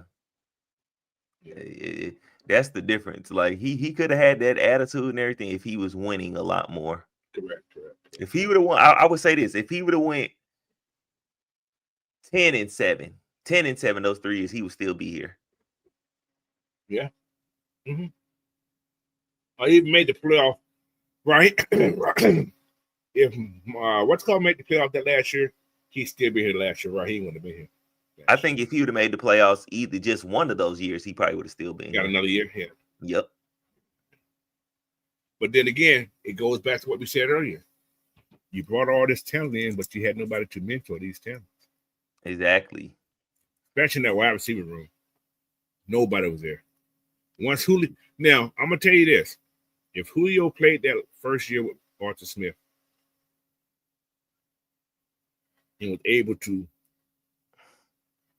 do some mentoring, I don't even think Matt Ryan would have been going that next year either. I don't think Kevin really leaves. I don't think Kevin really would have never had his mental problems. Yep. I think Kevin really would have been able to. I think if he would have retired and transitioned out of football, Calvin would have been all right. He would have been all right being there and being the number one. I think what happened with that situation is Julio left and just abandoned them. Yeah, and Calvin really felt abandoned, so he wanted to leave. Yeah, that was his big brother. I guess you want to say that. Yep. So, and then it just started a trickle effect, and then eventually Matt Ryan left. So, well, see, D. Coleman, Kevin was still there. Calvin wasn't ready to take that number one spot yet, though. Yeah, Calvin would have been there, and then if they would have still picked Kyle Pitts, he would have had him. That's mentoring too. You would have been able to mentor both of them, and then you would have just boom, pass the torch on. It's all right, boom. Yeah. So yeah, it's oh man, it's all kind of crazy stuff. But yeah, man, this week's game, I think we can win it. I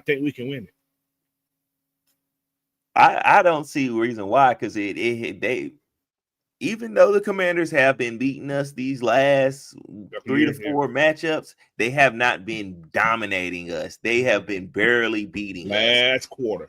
Like, yeah, just scoot. They've barely been skating by. And you know what's crazy? They win streak didn't start against us until Arthur Smith got here, though. That's true. I think it was like even almost. Oh my goodness, this is crazy. But yeah, man, like I said, take advantage of what they're missing. You have to. Yeah, I feel like you gotta. Hey, what's up, Miss Mag? What's up, Miss Maggie? I feel like what we have to do is put pressure. I mean, we should definitely see quite a bit of man coverage this game and put pressure on Mariota to make a play and force their receivers to really beat our DBs.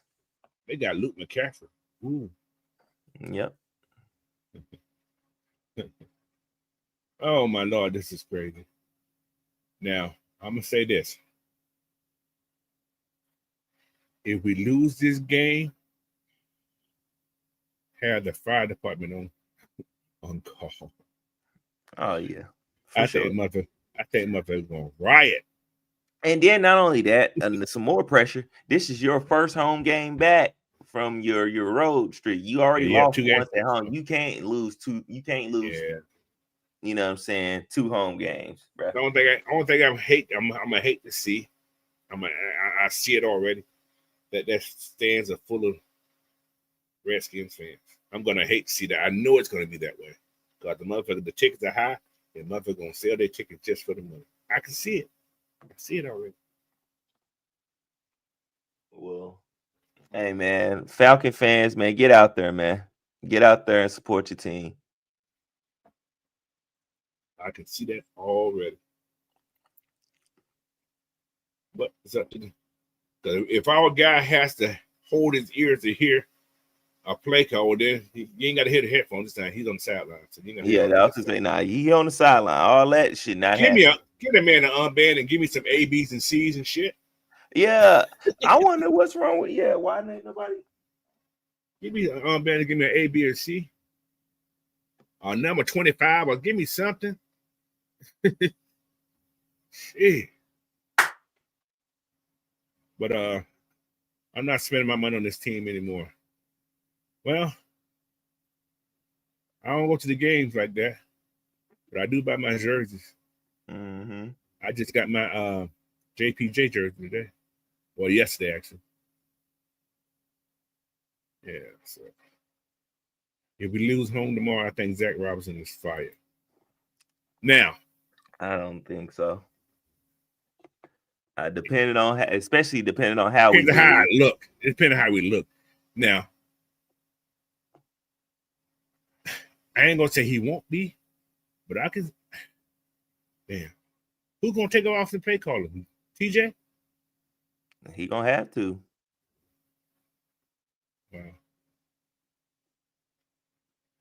Well, I don't know. I don't want to see the kid get fired. And I don't think he's gonna get fired anyway, because shoot, who you gonna have doing the receivers then? You ain't gonna have him doing all three.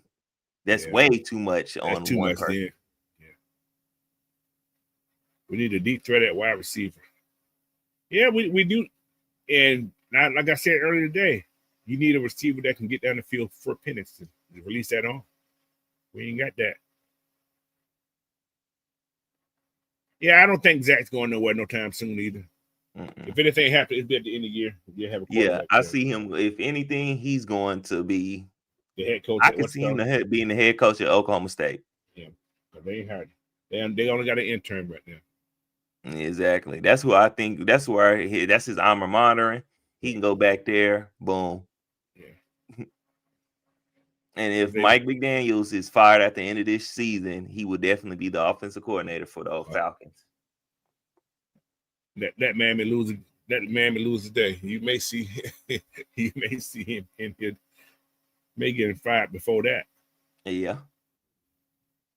I'm just saying if anything like everything is waiting until, you know what I'm saying, the end of the year. Hey. Oh, my son just we closed down the highway. So. Okay, but yeah, I don't know, man.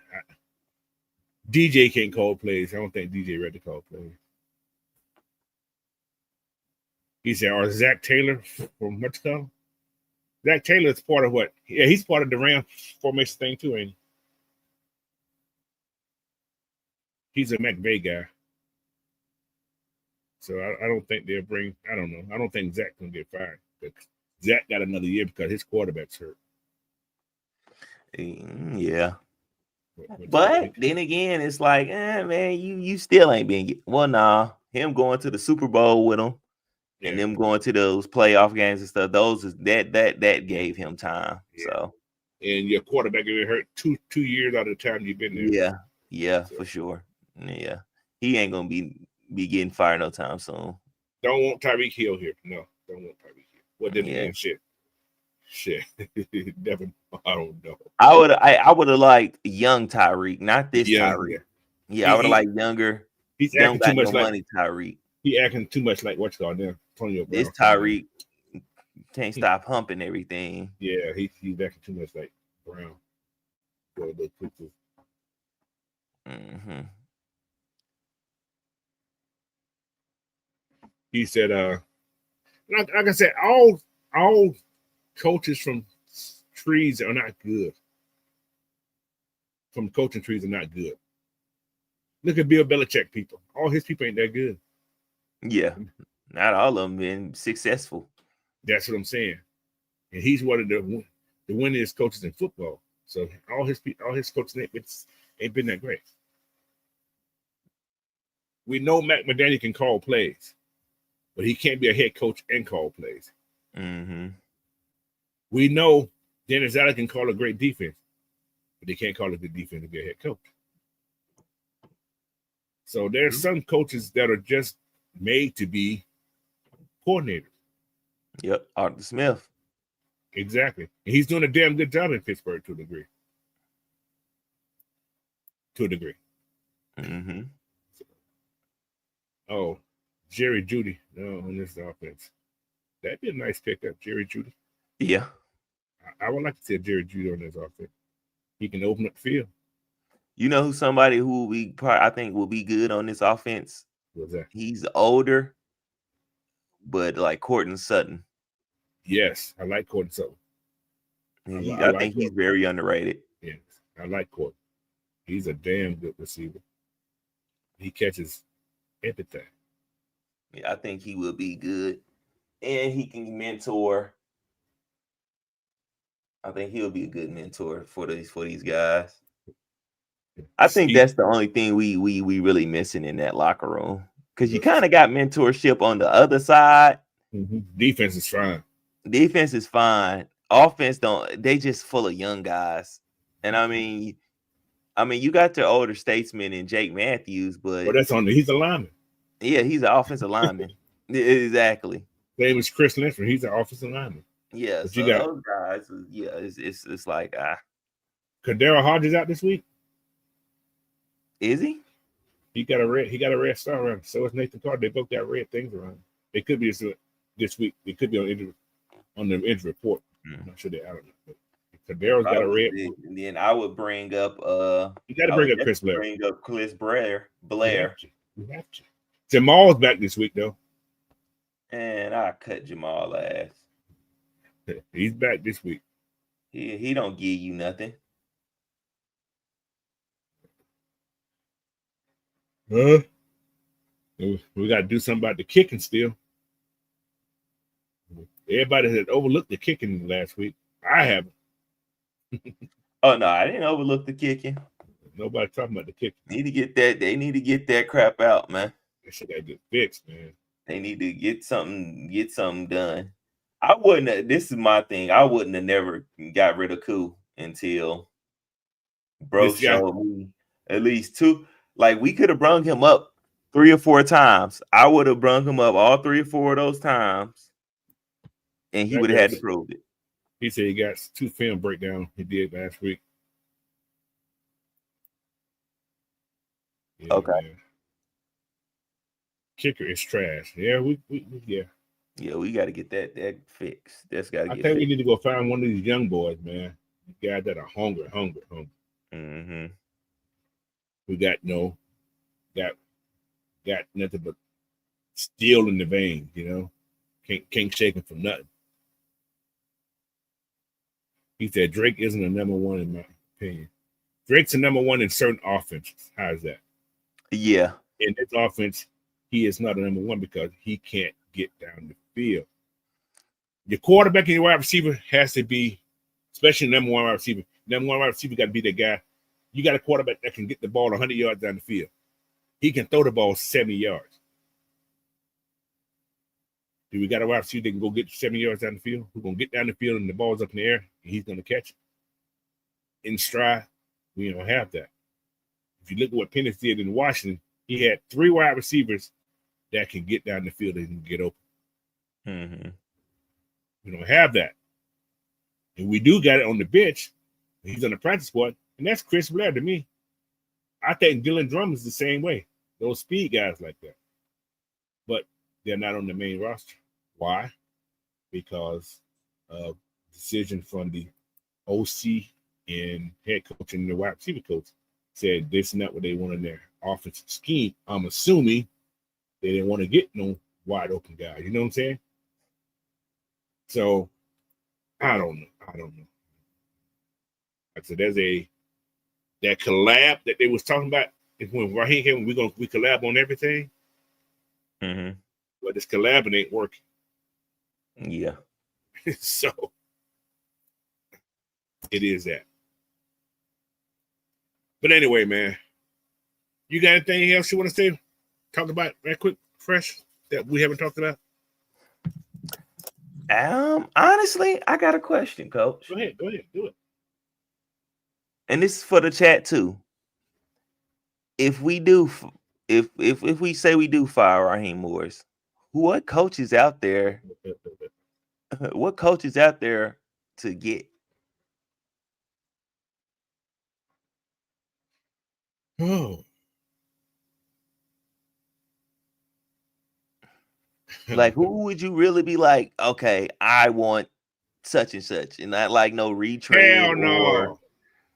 or like who's not aging out. He said Mike McCarthy. Nah, I'm good.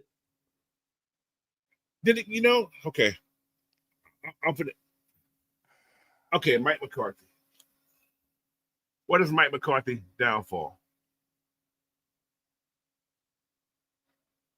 He can't get it done in the playoffs. Bingo. However, his problem was with Dallas. What's Dallas always Dallas' fault? Problem. Defense. Not even that. The owner. Yeah. Can't get out. He wants to control. Exactly. You got a control freak as an owner. So, Mike McCarthy, if he's given reign of this team, not so let Terry do his job. Mm-hmm. Won't be a bad choice. I agree with you. I think he could, because if you look at it in Green Bay, when he had a quarterback, what was his records? He did. He actually won when he got fired. He was winning when he got fired. Yeah, and it was just a playoffs. It was a playoff. Yeah. So, what would you say, Ken? Say you put him on the team? What coaches do you think you can put around him to help that? Because I would keep Albright. Yeah, I would keep Albright. I want to keep Jerry Gray. Well, they worked together, I think, before in Green Bay. So that's a possibility. And I would definitely keep Nate Ollie. Yeah, I think I'd keep my defensive staff at bay. I would keep them. I wouldn't think I'd let nobody on the defensive staff go. I'm keeping Ledford. He ain't going nowhere. I definitely have to keep the offensive line coach. That's there. And everybody else can kick rocks. Yeah. You know what? I'm gonna lie. I would keep TJ. I think TJ is a solid coach. I think he's a solid coach. But I think Matt McCarthy would bring his own offensive quarterback people in. Mm-hmm. So, but I think he's a good play caller. I think McCarthy is actually a good play caller. He will run the ball. He will run the ball. He'll run it till it falls off. He said Mike Singletary. Mike Singletary can barely walk now. He walking with a cane, bro. Yeah. He's good. And I was gonna say also too, because I was like, well, if you look at Dallas, he really didn't have no coaches around him that could help him either, though. His supporting cast wasn't that good neither, though. He had all the picks, people that wanted. Mm-hmm. So I don't know. Yeah, I wouldn't say Mike McCarthy would be my first, and he wouldn't be in my top 5. But if he got hired, I wouldn't trip. Yeah. But who out the college rank would you go? Okay, I got another one. I mean, of course, Kirby. If you was to say, what if Nick Saban said he wants to coach again? He's old. What if Nick Saban? What if Nick Saban said he wants to be a head coach in the pros? Give it one more shot. I don't know. Because I feel like you're just wanting to attempt it, and you're not looking to be long term. So we'll be having to look for another coach in about again. 2 or 3 years. Yeah. He said Rex Ryan. It's all defense. Offense is probably still struggle. I would. You know what? I would give Rex a shot, but he has to bring in the right coordinator, right offensive coordinator. Mm-hmm. It has to be the right offensive coordinator. I think I would still take. Honestly, I would take a offensive minded head coach and keep Albrecht. They don't seem to work out. I don't think it don't work out because we ain't picked the right one. Yeah, that's true. See, like I think if we had this team now, and then we had got Arthur Smith, I think we would have been fine. Okay, I got another question. What about a Dabo Sweeney out the college rank?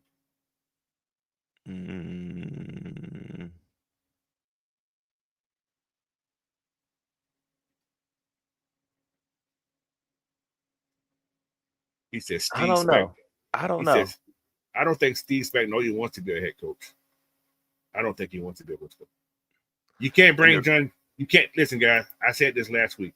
You cannot bring a John Gruden in. His emails will get him in trouble. That won't happen. Yeah. The reason I say Dabo, no, I don't know because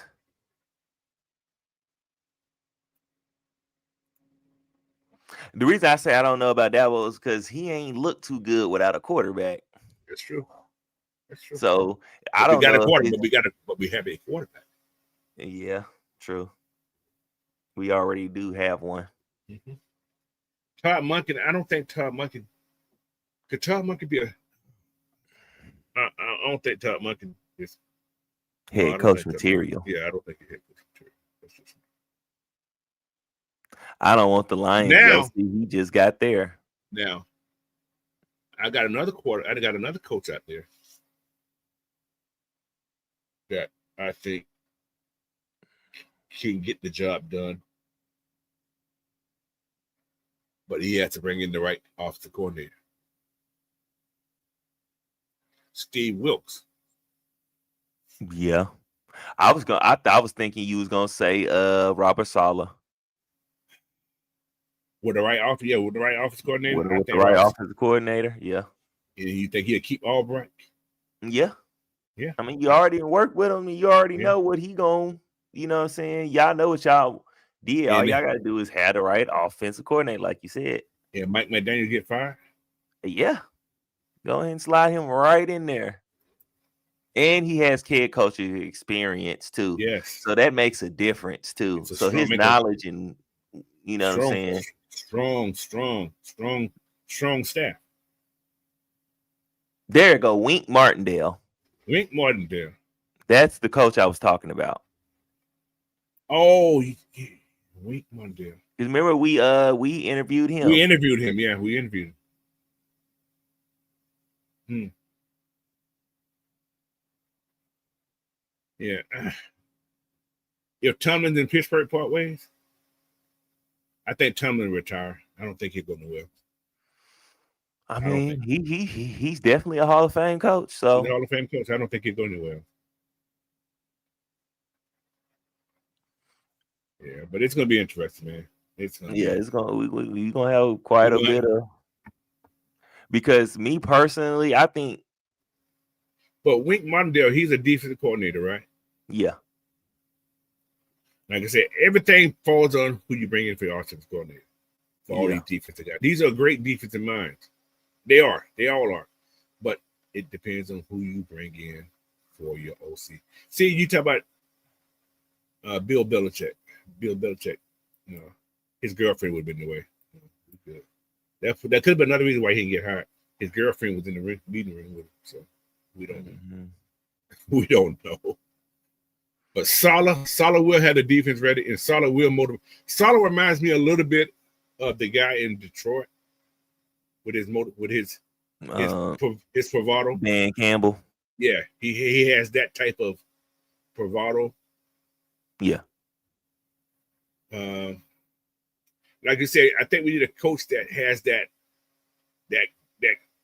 grit of I'm here for my players. If you gonna go play, I'm going to play with you, type thing like that. Now, I don't see any coaches out there like that. But Saleh, I guess you can say Saleh's that guy.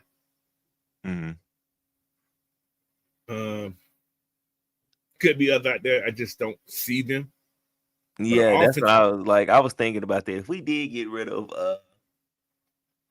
Raheem, like who is out there that we can pick up? Yeah. Like right now, I don't want no super old retreads and stuff like that. I want no super old coaches, but I don't want no Joe super Brady. Young coaches neither. What about Joe Brady?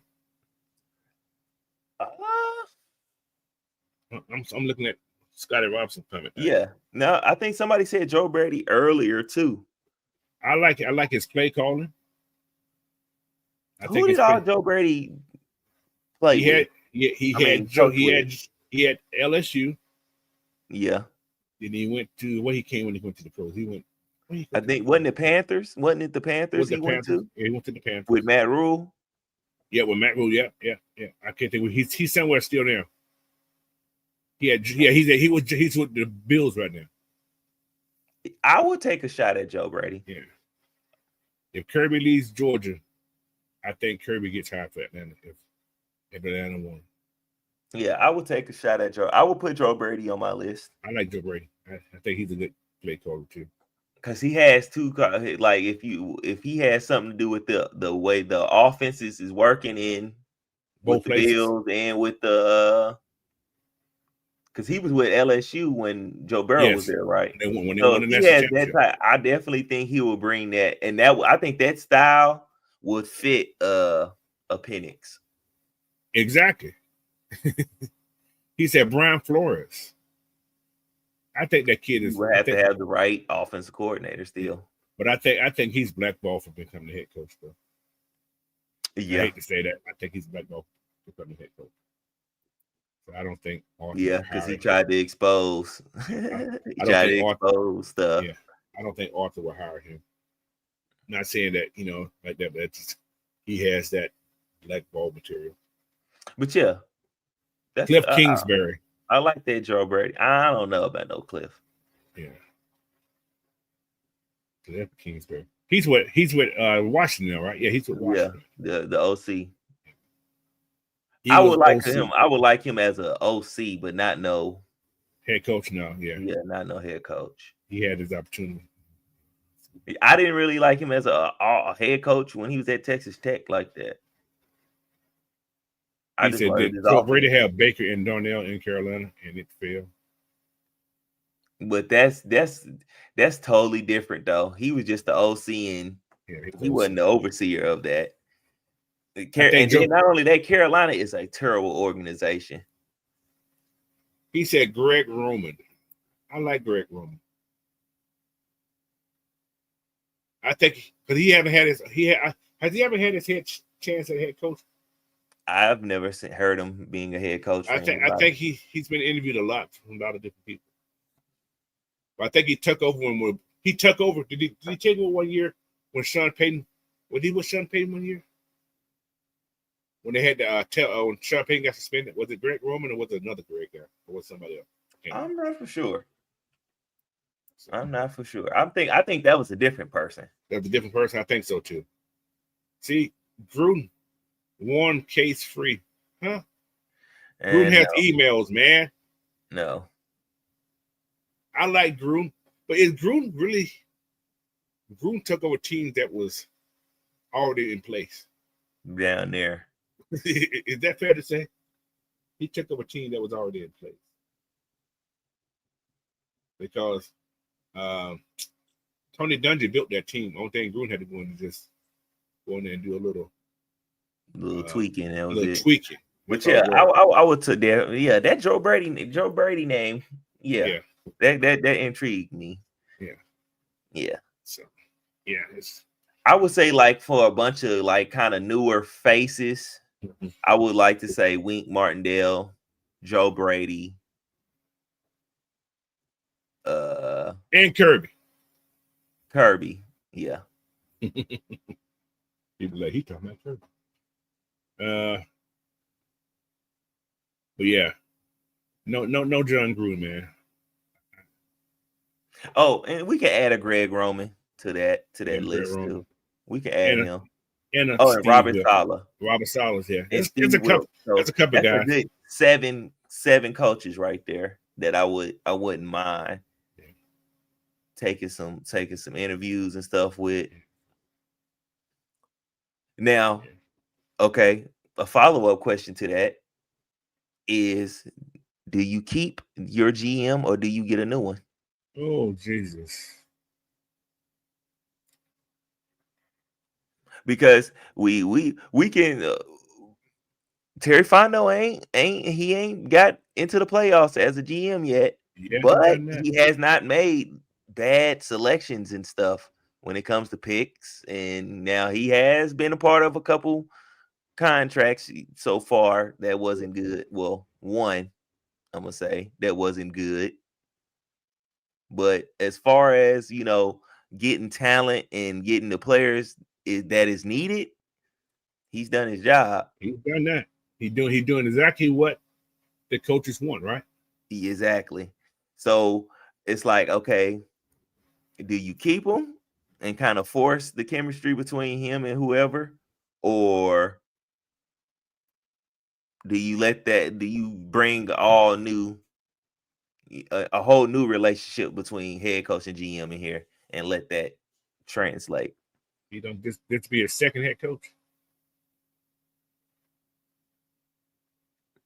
Blackberry said, would you hire a head coach for experience or potential? Consider not having any power. I would say I want experience more so than potential. Okay. I got a well, this is a great what's going on. Somebody just put in, I just think Monte Carlo put somebody in there just a second ago. He said Marcus Freeman from Notre Dame. Would you give crazy? I thought about that, coach. Would you give him a chance? Would you give him a chance? I don't know. It's honestly, I'm not really looking to give a lot of college young guys a chance like that right now. No. And then Marcus Freeman just got on the map as a head coach. Yes. So I'm not. He's right now. You giving him that look off of hype right now. He has to. They're losing right now. So yeah. Yeah, he has to continue being that type of head coach for Notre Dame, getting them to national championships and stuff. What about the Penn State head coach then? Who is the head coach? I'm gonna tell you, I can't think of his name right now. What's his name? What's that boy name? He's another bad guy. God damn it. What's that boy name? Franklin. What's Franklin's name? I can't think of what Franklin's first name is. James Franklin. James Franklin. I don't know. He's been there since what, 14? I don't know. He's been the head coach since. Yeah, ever since they fired Paterno. No. I would take a look at him, because if you look at record wise and talent he has put out, player wise and stuff like that, then yeah, he's had a Saquon Barkley, he's had a dude Carter right now. I mean, freaking didn't they have Michael Parsons too? Parsons, yeah. I couldn't think of his freaking name. It was stuck. I'm like, I could see it, but I couldn't think of his name. I got one more. People gonna probably hell no. Got one more head coach. Urban Meyer. Hell no. Nah, coach. Because he come down here. I think have a heart attack. He get to try to kick a player and stuff down here. I don't think that'll fly. I don't think this here will work out. I don't think he's that smart, man. Eric Bean. I don't think it is. It's something because he wrong. Something's wrong with him. And it's something he's not doing right. He probably can't talk right. Highlight this other Blackberries. How about doing that for OC, but someone who has a similar system to Washington's offense when Penix was there?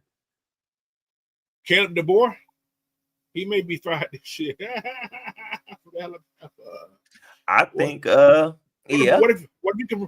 if you bring in a Caleb DeBoer from Alabama if he gets fired? I mean, to be an OC, that might be all right because that he might bring in some fresh ideas, but this is what's going to happen. Go ahead say your part first. But the only thing I don't like about that is he's going to destroy the run game, and that's not something I want. Well, no, Washington had a running back that had 1,000 yards, so that ain't true. That ain't true. His running backs had 1,000 yards. What's going the last 2 years? The running back had 1,000 yards, and he had like 600 receiving yards. So it ain't true. Okay. Well, I can consider him. But in that same note, Drake won't be here. Yeah, I definitely. But we was already talking about that though, Coach. I was already speculating that. So, it's a lot of things, man. It's so I honestly don't think if you change coaches. What's a damn shame? I don't think. Change the coaches after the fourth grade. It's a shame. Yeah. If you change coaches at the end of this year, I don't think a lot of these guys are going to be here. I don't think Terry's going to be here. Terry probably won't. Yeah. So that means I think Pitts is probably going to be gone unless you end up signing him before this year is up. I think some coach out there can think they can make Pitts to be that unicorn. There's a coach out there that feels that they can make Pitt be that unicorn they want. I think he probably. I think he could. There's a coach out there that can do it. He said Chip Kelly. Didn't Chip Kelly have his moment one time and he blew it in the pros with the Eagles? With the Eagles, and I don't want him here neither because if you hear how Deshaun Jackson and LaShawn McCoy talk about him, how he destroyed their offense and stuff. Nah, I'm good. But that's a great question. Who would you bring in here? Yeah. No, Brian Brum, no. He was a good college quarterback, but no. Who's a hot commodity OC out there that's not no baby? I mean, Joe Brady should be a hot commodity. That's what I'm thinking. Joe Brady, he's the hottest one out there that I see from the offensive side. I think depending on how this year goes, Arthur Smith might be another hot commodity. Not back in Atlanta, it won't happen. Well, yeah, not for Atlanta, but I'm thinking you just talking about in general. Greg Roman. Yeah. I don't think he ever had an opportunity. But yeah, Blackberry, I like Brian Brown when he was the player, but he may get a job in the pros one day, but I don't think he said for an OC, but not for a head coach though. You talk about a head coach, I don't think they'll get a OC to bring him straight to the house. Well, it's possible, but I don't think they will. But yeah, Joe Brady would be the top choice. Yeah. Yeah, for OC. Blackberry said as an OC. That's about, yeah. I can see that. It wouldn't hurt. How's that? But depends on who's the head coach is and what kind of offense they're trying to bring. But Joe Brady, I don't think he would go get him. I think he'll bring somebody who's already in his system, who's one of his people who's under him, and bring him in as the OC. Yeah. Who else is another? Yeah, Greg Roman. I got to start looking into him now. Start looking into him. I mean, yeah, 1-2. Now to be honest, Coach, the Ty Monkey might do get some looks as a head coach because he might do get some hype. I mean, if you look at his offense is putting up points. The team is doing the thing. Yeah, the players are like doing stuff. But if Todd Monken come here, is he going to try to make Penix to a Lamar Jackson? I think he would try to turn Penix into Stetson Bennett. Because he'll run the ball. He's gonna run the ball. He'll have him take them deep shots for sure. Yeah, just like he had Bennett. But the same thing, we got to go with those wide receivers that can get down that field. Yeah, and that's the only thing I say that will change. Kyle Pitts would be a Pro Bowler.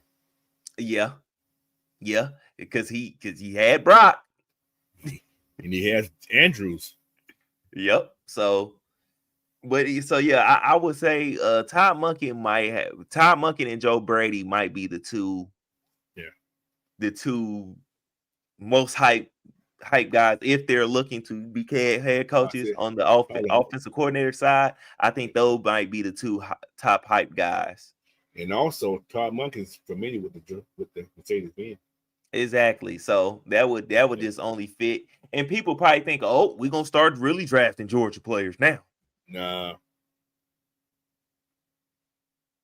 But yeah, because you can't blame Todd Monken for Derrick Henry fumbling. No, you can't do that. You can't blame him for that. You can't blame him for Lamar throwing interceptions. Them to live in the hands with those big muscles he got. Man. He squeezed the ball right the right muscle. So yeah, I definitely think. Oh my Lord! What's that champagne bag? Oh my goodness! It's gonna be interesting. We'll dive more into it. I'm gonna start doing a little bit more research to see who's out there. Just to think, I don't know, especially in the college rank. But yeah, I really don't know nobody like that. Which coach out there can come into the pros from the college rank and become a head coach? I definitely I want somebody who's already been in the pros though. Want somebody who because we have Penix and he's still such a young quarterback. I don't want nobody new trying to come and figure out how to be a head coach in the league. But this year could, and like as I'm thinking about it, could Caleb DeBoer come in and be your head coach? His old head coach. So Caleb DeBoer, I think he can come in and be his OC. Just the OC only? I would give him the chance at being his OC. He had Brent Grubb to be the OC when he was in college. I don't know. Pros is different than college. Yeah, I would rather him. But the difference between the pros and the college, the pros, you're dealing with the players you're not dealing with their parents and everybody. College, you got to deal with the parents, you got to deal with the you deal with a lot more. The pros, as a head coach, I ain't gonna say less responsibility, but it's not as much. It's not as much as being a college head coach. You're traveling a lot more. Yeah. So and then I think I don't know if this is a thing, but I feel like I wouldn't want him to come in and be a head coach yet. I would rather him come in and see if his type of offense works in the pros first. Gotcha. That's more so than anything. Him just coming up being head coach, and then the type of offense he's trying to run, it doesn't work. But he's trying to run it in the Alabama system. The Alabama system is a running system. He got running linemen. He don't he don't have pass blocking linemen like he had before. He has running linemen. And last year you had a running quarterback. He had a big arm. So it's yeah. I don't know. We'll see. we just got to see. Yeah, there's a lot to think about. Who to say Raheem will get fired? Raheem may take us to the Super Bowl. Yeah, and that's why I say like he may get a whole another year. Yeah. If Raheem make the playoff, he'll be back next year. How's that? Yeah, for sure. Right. If Raheem win 9 games, he's coming back. He's coming back. Because that shows what another game improved. I feel like Raheem has more that can not go against him, but can go for him in the way of him being able to keep his job next year. But if he loses his job after this year, that means everything that went wrong and that was going to go against him happened. Exactly. He always said it's all about winning. You got to win, Exactly. bro. Exactly. That's all you have to. Now, all you have to do is do that part. Do the end result. Get the dub, man. Yeah, so. Okay. Shit, we went 30 minutes longer than we said we would go. All right. But anyway, any more questions, bro? You got anything else?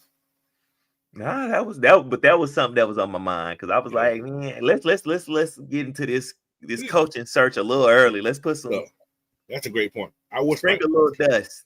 He said, I wish Mike McCarthy came out of retirement. Now, I would take a Mike McCarthy. I would. I don't know everybody else. I would take a Mike McCarthy. With this offense, with the quarterback he has here, and the run game he has here. Yeah. Yeah, I would. But anyway, that's another story. I think that'll be some of my off-season videos. Yeah. If speculation is coming that Raheem might get fired, that's gonna be my off-season videos. Yeah. I'm gonna pick out some coaches. Yeah, I'm gonna start looking at some as we're talking now. I'm gonna start looking at coaches in the college rank, in the pro rank, coordinators and everything. But like I say, if Mike McDaniels was to get fired this year or next year, I'm going to get him. Yeah. I would have to. You almost, I ain't gonna say you always have to, but I would think he make this offense look a lot better with his scheme. I think Raheem would do the same thing. He might be doing the same thing he did with Jeff Ulbrich. Wait until he get fired to get him. Yeah. And, actually, that is something. I kind of agree with OG Truth that we kind of, because I remember him saying on his show that we need to get the stench of 2016 out of here. I kind of feel like that too. Yeah. Because I don't want. We got two guys in here that was on that squad. So that means we need to get rid of that whole group of them and bring something new in here. Maybe.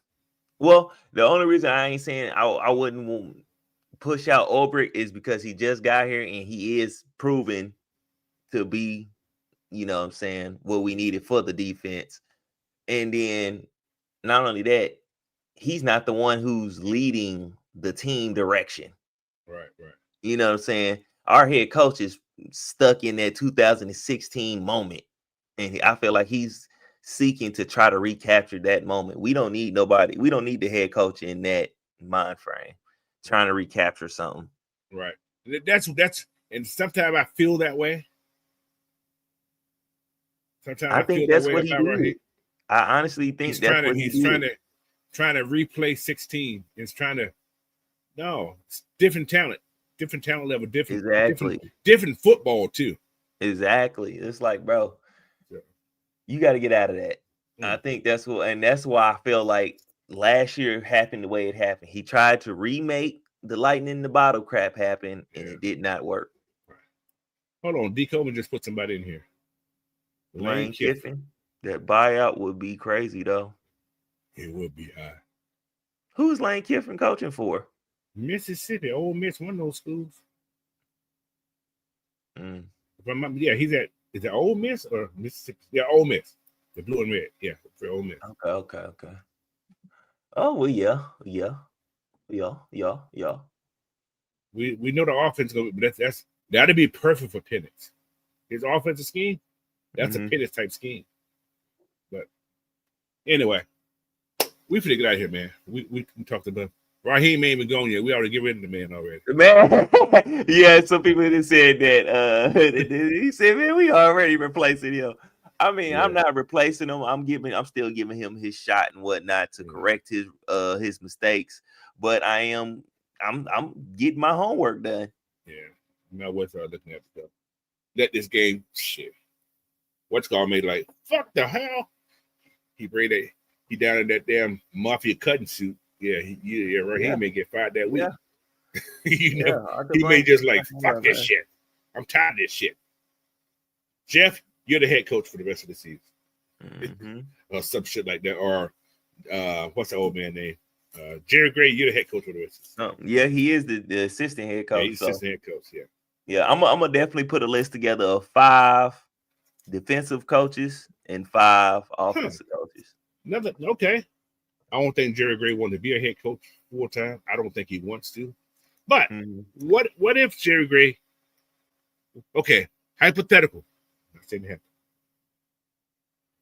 What if Raheem is fired and we do something stupid next week and our friends say you're fired, and Jerry Gray's the head coach, and the Falcons start winning? I mean, you keep him as the head coach. Keep him as the head coach. What if he say, I don't want to do this shit? If they retire.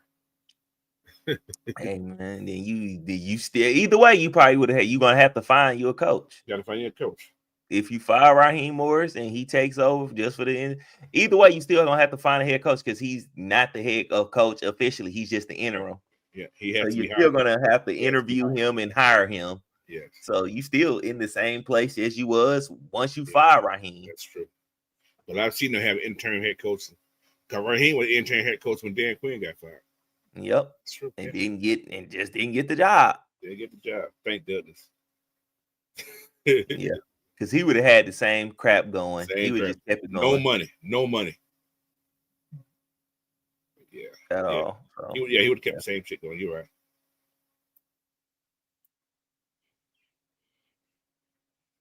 Yeah, man. It's just crazy stuff. But anyway, I think I'm finished. Yeah. But stuff pops up sometimes. And I see people say certain things in the chat. But anyway, man. Thank you. See, Rob Nigger, he stripped up a roll tie. What kind of toilet paper y'all gonna use? And what kind of wash powder y'all use? Oh, y'all use Tide and Sherman. Hat, and roll your ass up. Yeah. It's gonna be an interesting game today, bro. Yes, it is. I can't call it. I ain't gonna call it. If we can pull out that same performance from last week on offensively. Oh, for the Bulldogs? Yes. I think we give Alabama all they asking for. But we got to play defense. But yeah, that's the kicker. That is the kicker. Is the defense going to be corrected? Because we cannot can't afford it. Can't. Because Bama do have the receivers to kill you with. So. Oh man. Yeah. Muto said Raheem should have been head coach back then to get him out of the way. He's like, I already gave him his chance and shot. I mean, chance. Technically, in a way, he was. That team was sucking, right? He was part of the team being sucking too. So yeah, in a way, he did kind of get his shot. I mean, the team somewhat kind of turned it around, but guess what happened? It went right back in the same direction. Yeah. It did. It basically went in circles. Yeah, it did exactly. Real quick, and then went back in the same direction. It looped right in the same direction. So in the last 4 years, we won 29. We won 30 games in the last 5 years. That's all we won. And that's not good. That's not good. That's as a team. Archie Smith, Raheem, and this year. Mm-hmm. That ain't good. He said Jared Vanderbilt, the current DC of Northwestern Oakland. Jared Glanville ain't coaching no more. He can't be coaching still.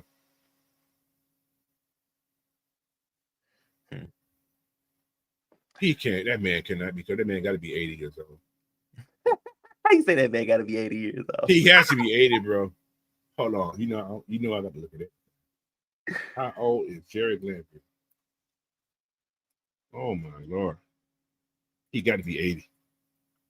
He said, what if we win? I mean, it ain't no fire. I'm not talking about firearm.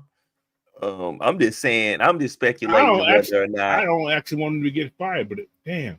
Yeah, but you can't keep. He's 83 years old. Yeah, you just can't keep promoting the mediocrity, especially losing the way you lose. So a lot of things really are dependent on how he lose. If we lose, which we shouldn't. You should win this game, man. But also, too, that speaks upon your coaching. If you are not able to take advantage of a crippled team, how good of a coach are you?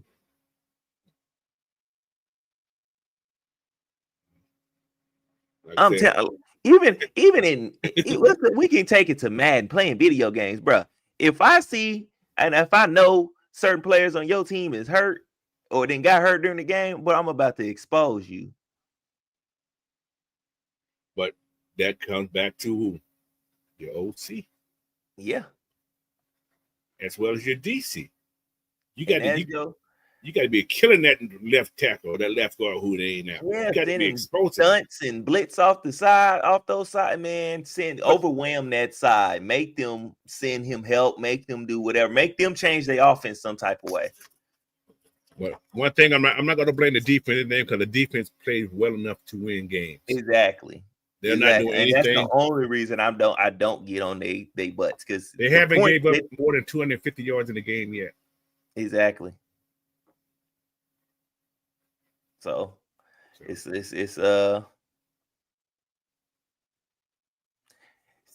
and Prove It must be the same person. Why you say that? Because y'all both of them put the same thing. What if we win and still fire Raheem? We just said we just went over that answer. But if we go to Super Bowl and win, still fire Raheem, that ain't gonna happen. No, that's you're not gonna fire him, of course. I'm pretty sure you're not gonna fire him. I'm pretty sure he makes the playoff. Period. Even given way, any type of miracle, he makes the playoff. Unless I got an unless part of that. You make the playoff. You go to the playoff and you go a goose egg again. You get fired. Especially if you go a goose egg in your own home too. Yeah. In some magical way, you get a home playoff game. Yeah, buddy. You gotta go. You got to go. Because you're lowering my market value in here. So you got to go. Just saying. I wouldn't keep Raheem either way. People don't like him. A lot of people didn't like the hire from the jump start. It's because it was better candidates. I have to say it like that. It was better candidates on the board for them to pick. Do y'all think we'd be a better team if we hired Bill Belichick? I don't know. Because right now his coaching ain't looking too. Hindsight is 50-50. So I think what they did in this year was what that damn Rich McKay's hired. I think Rich McKay had something to do because Raheem is one of Rich McKay's boys. Yeah. And right now, he's supposed to have nothing to do with the team. Supposedly. It's supposed to be all Terry stuff.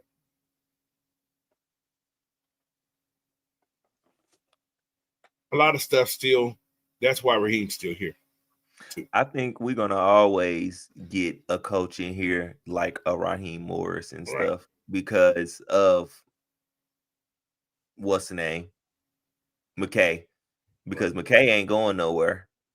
Because he knows why the bodies are buried at. Mm-hmm. That means you got to tell Arthur Blank you're gonna lose a lot of connections. You got to fire him, but you're gonna lose a whole bunch of connections with that because ain't McKay ain't he on the board and all this other stuff? Yeah. So it's like a little bit now. You have to look deeper and be like Arthur Blank. You got to kind of make a decision. Yeah, you got to kind of stop keeping this buddy system going. Southside said, I actually one of the very few fans who didn't want Belichick because of what he has done recently as a head coach. You ain't cheating, you ain't trying. I don't care what y'all talking about that cheating shit. Fuck that. All people cheat, man. He just got caught. That's all it was. Y'all can't tell me other teams ain't doing the same thing he doing to get that for him. Can't tell me that. You can't tell me. Blackberry said, if Ryan Snicker can win a championship, right, he definitely can. That's true. Yeah, for sure. Anything is possible. Like I said last week, any given Sunday, man. I think we fail to realize. I think we fail to realize one of the mantras we always say: any given Sunday, anybody can beat anybody. Yeah, last week it was proven. It was proven. But the goose egg, I think it's acceptable that saying when your team you feel wins, like your team was prepared and they did everything and they lost, not go out there and get your head beat in and look sloppy doing it. Like, you didn't even look good taking the ass whooping. No, that's the problem. That is the problem. That's crazy. That's crazy. I'd rather seen 3 pick sixes and lose the game. Yeah, something like that, boy. Instead of just, like I said, the defense did their job. Yeah. He gave up 250 yards. Like I said, you outgained them. You actually, only thing they had more time for possession. That's about all they had over you. And that's because they kind of ran the ball finally a little bit at the end. Bill didn't have a quarterback. That's why Bill lost his last 5 years. He didn't have a quarterback. Once Tom left, it was over. Yeah, he ain't had that quarter. He started going through that quarterback cycle like we did. You see what we doing?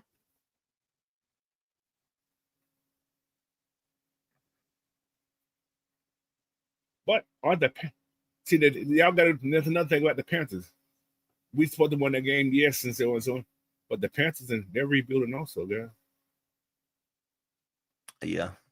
So yeah.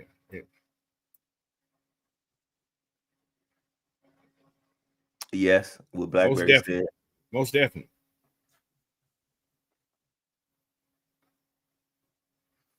I think he's active this week. He's active. Nah, he ain't hurt. He just ain't. They ain't been using him. I don't think. God, the defense is playing well, man. I hate. Yeah, see, I'm not worried about defense. The defense is playing well, and then it's not even the offense. We can't score. Exactly.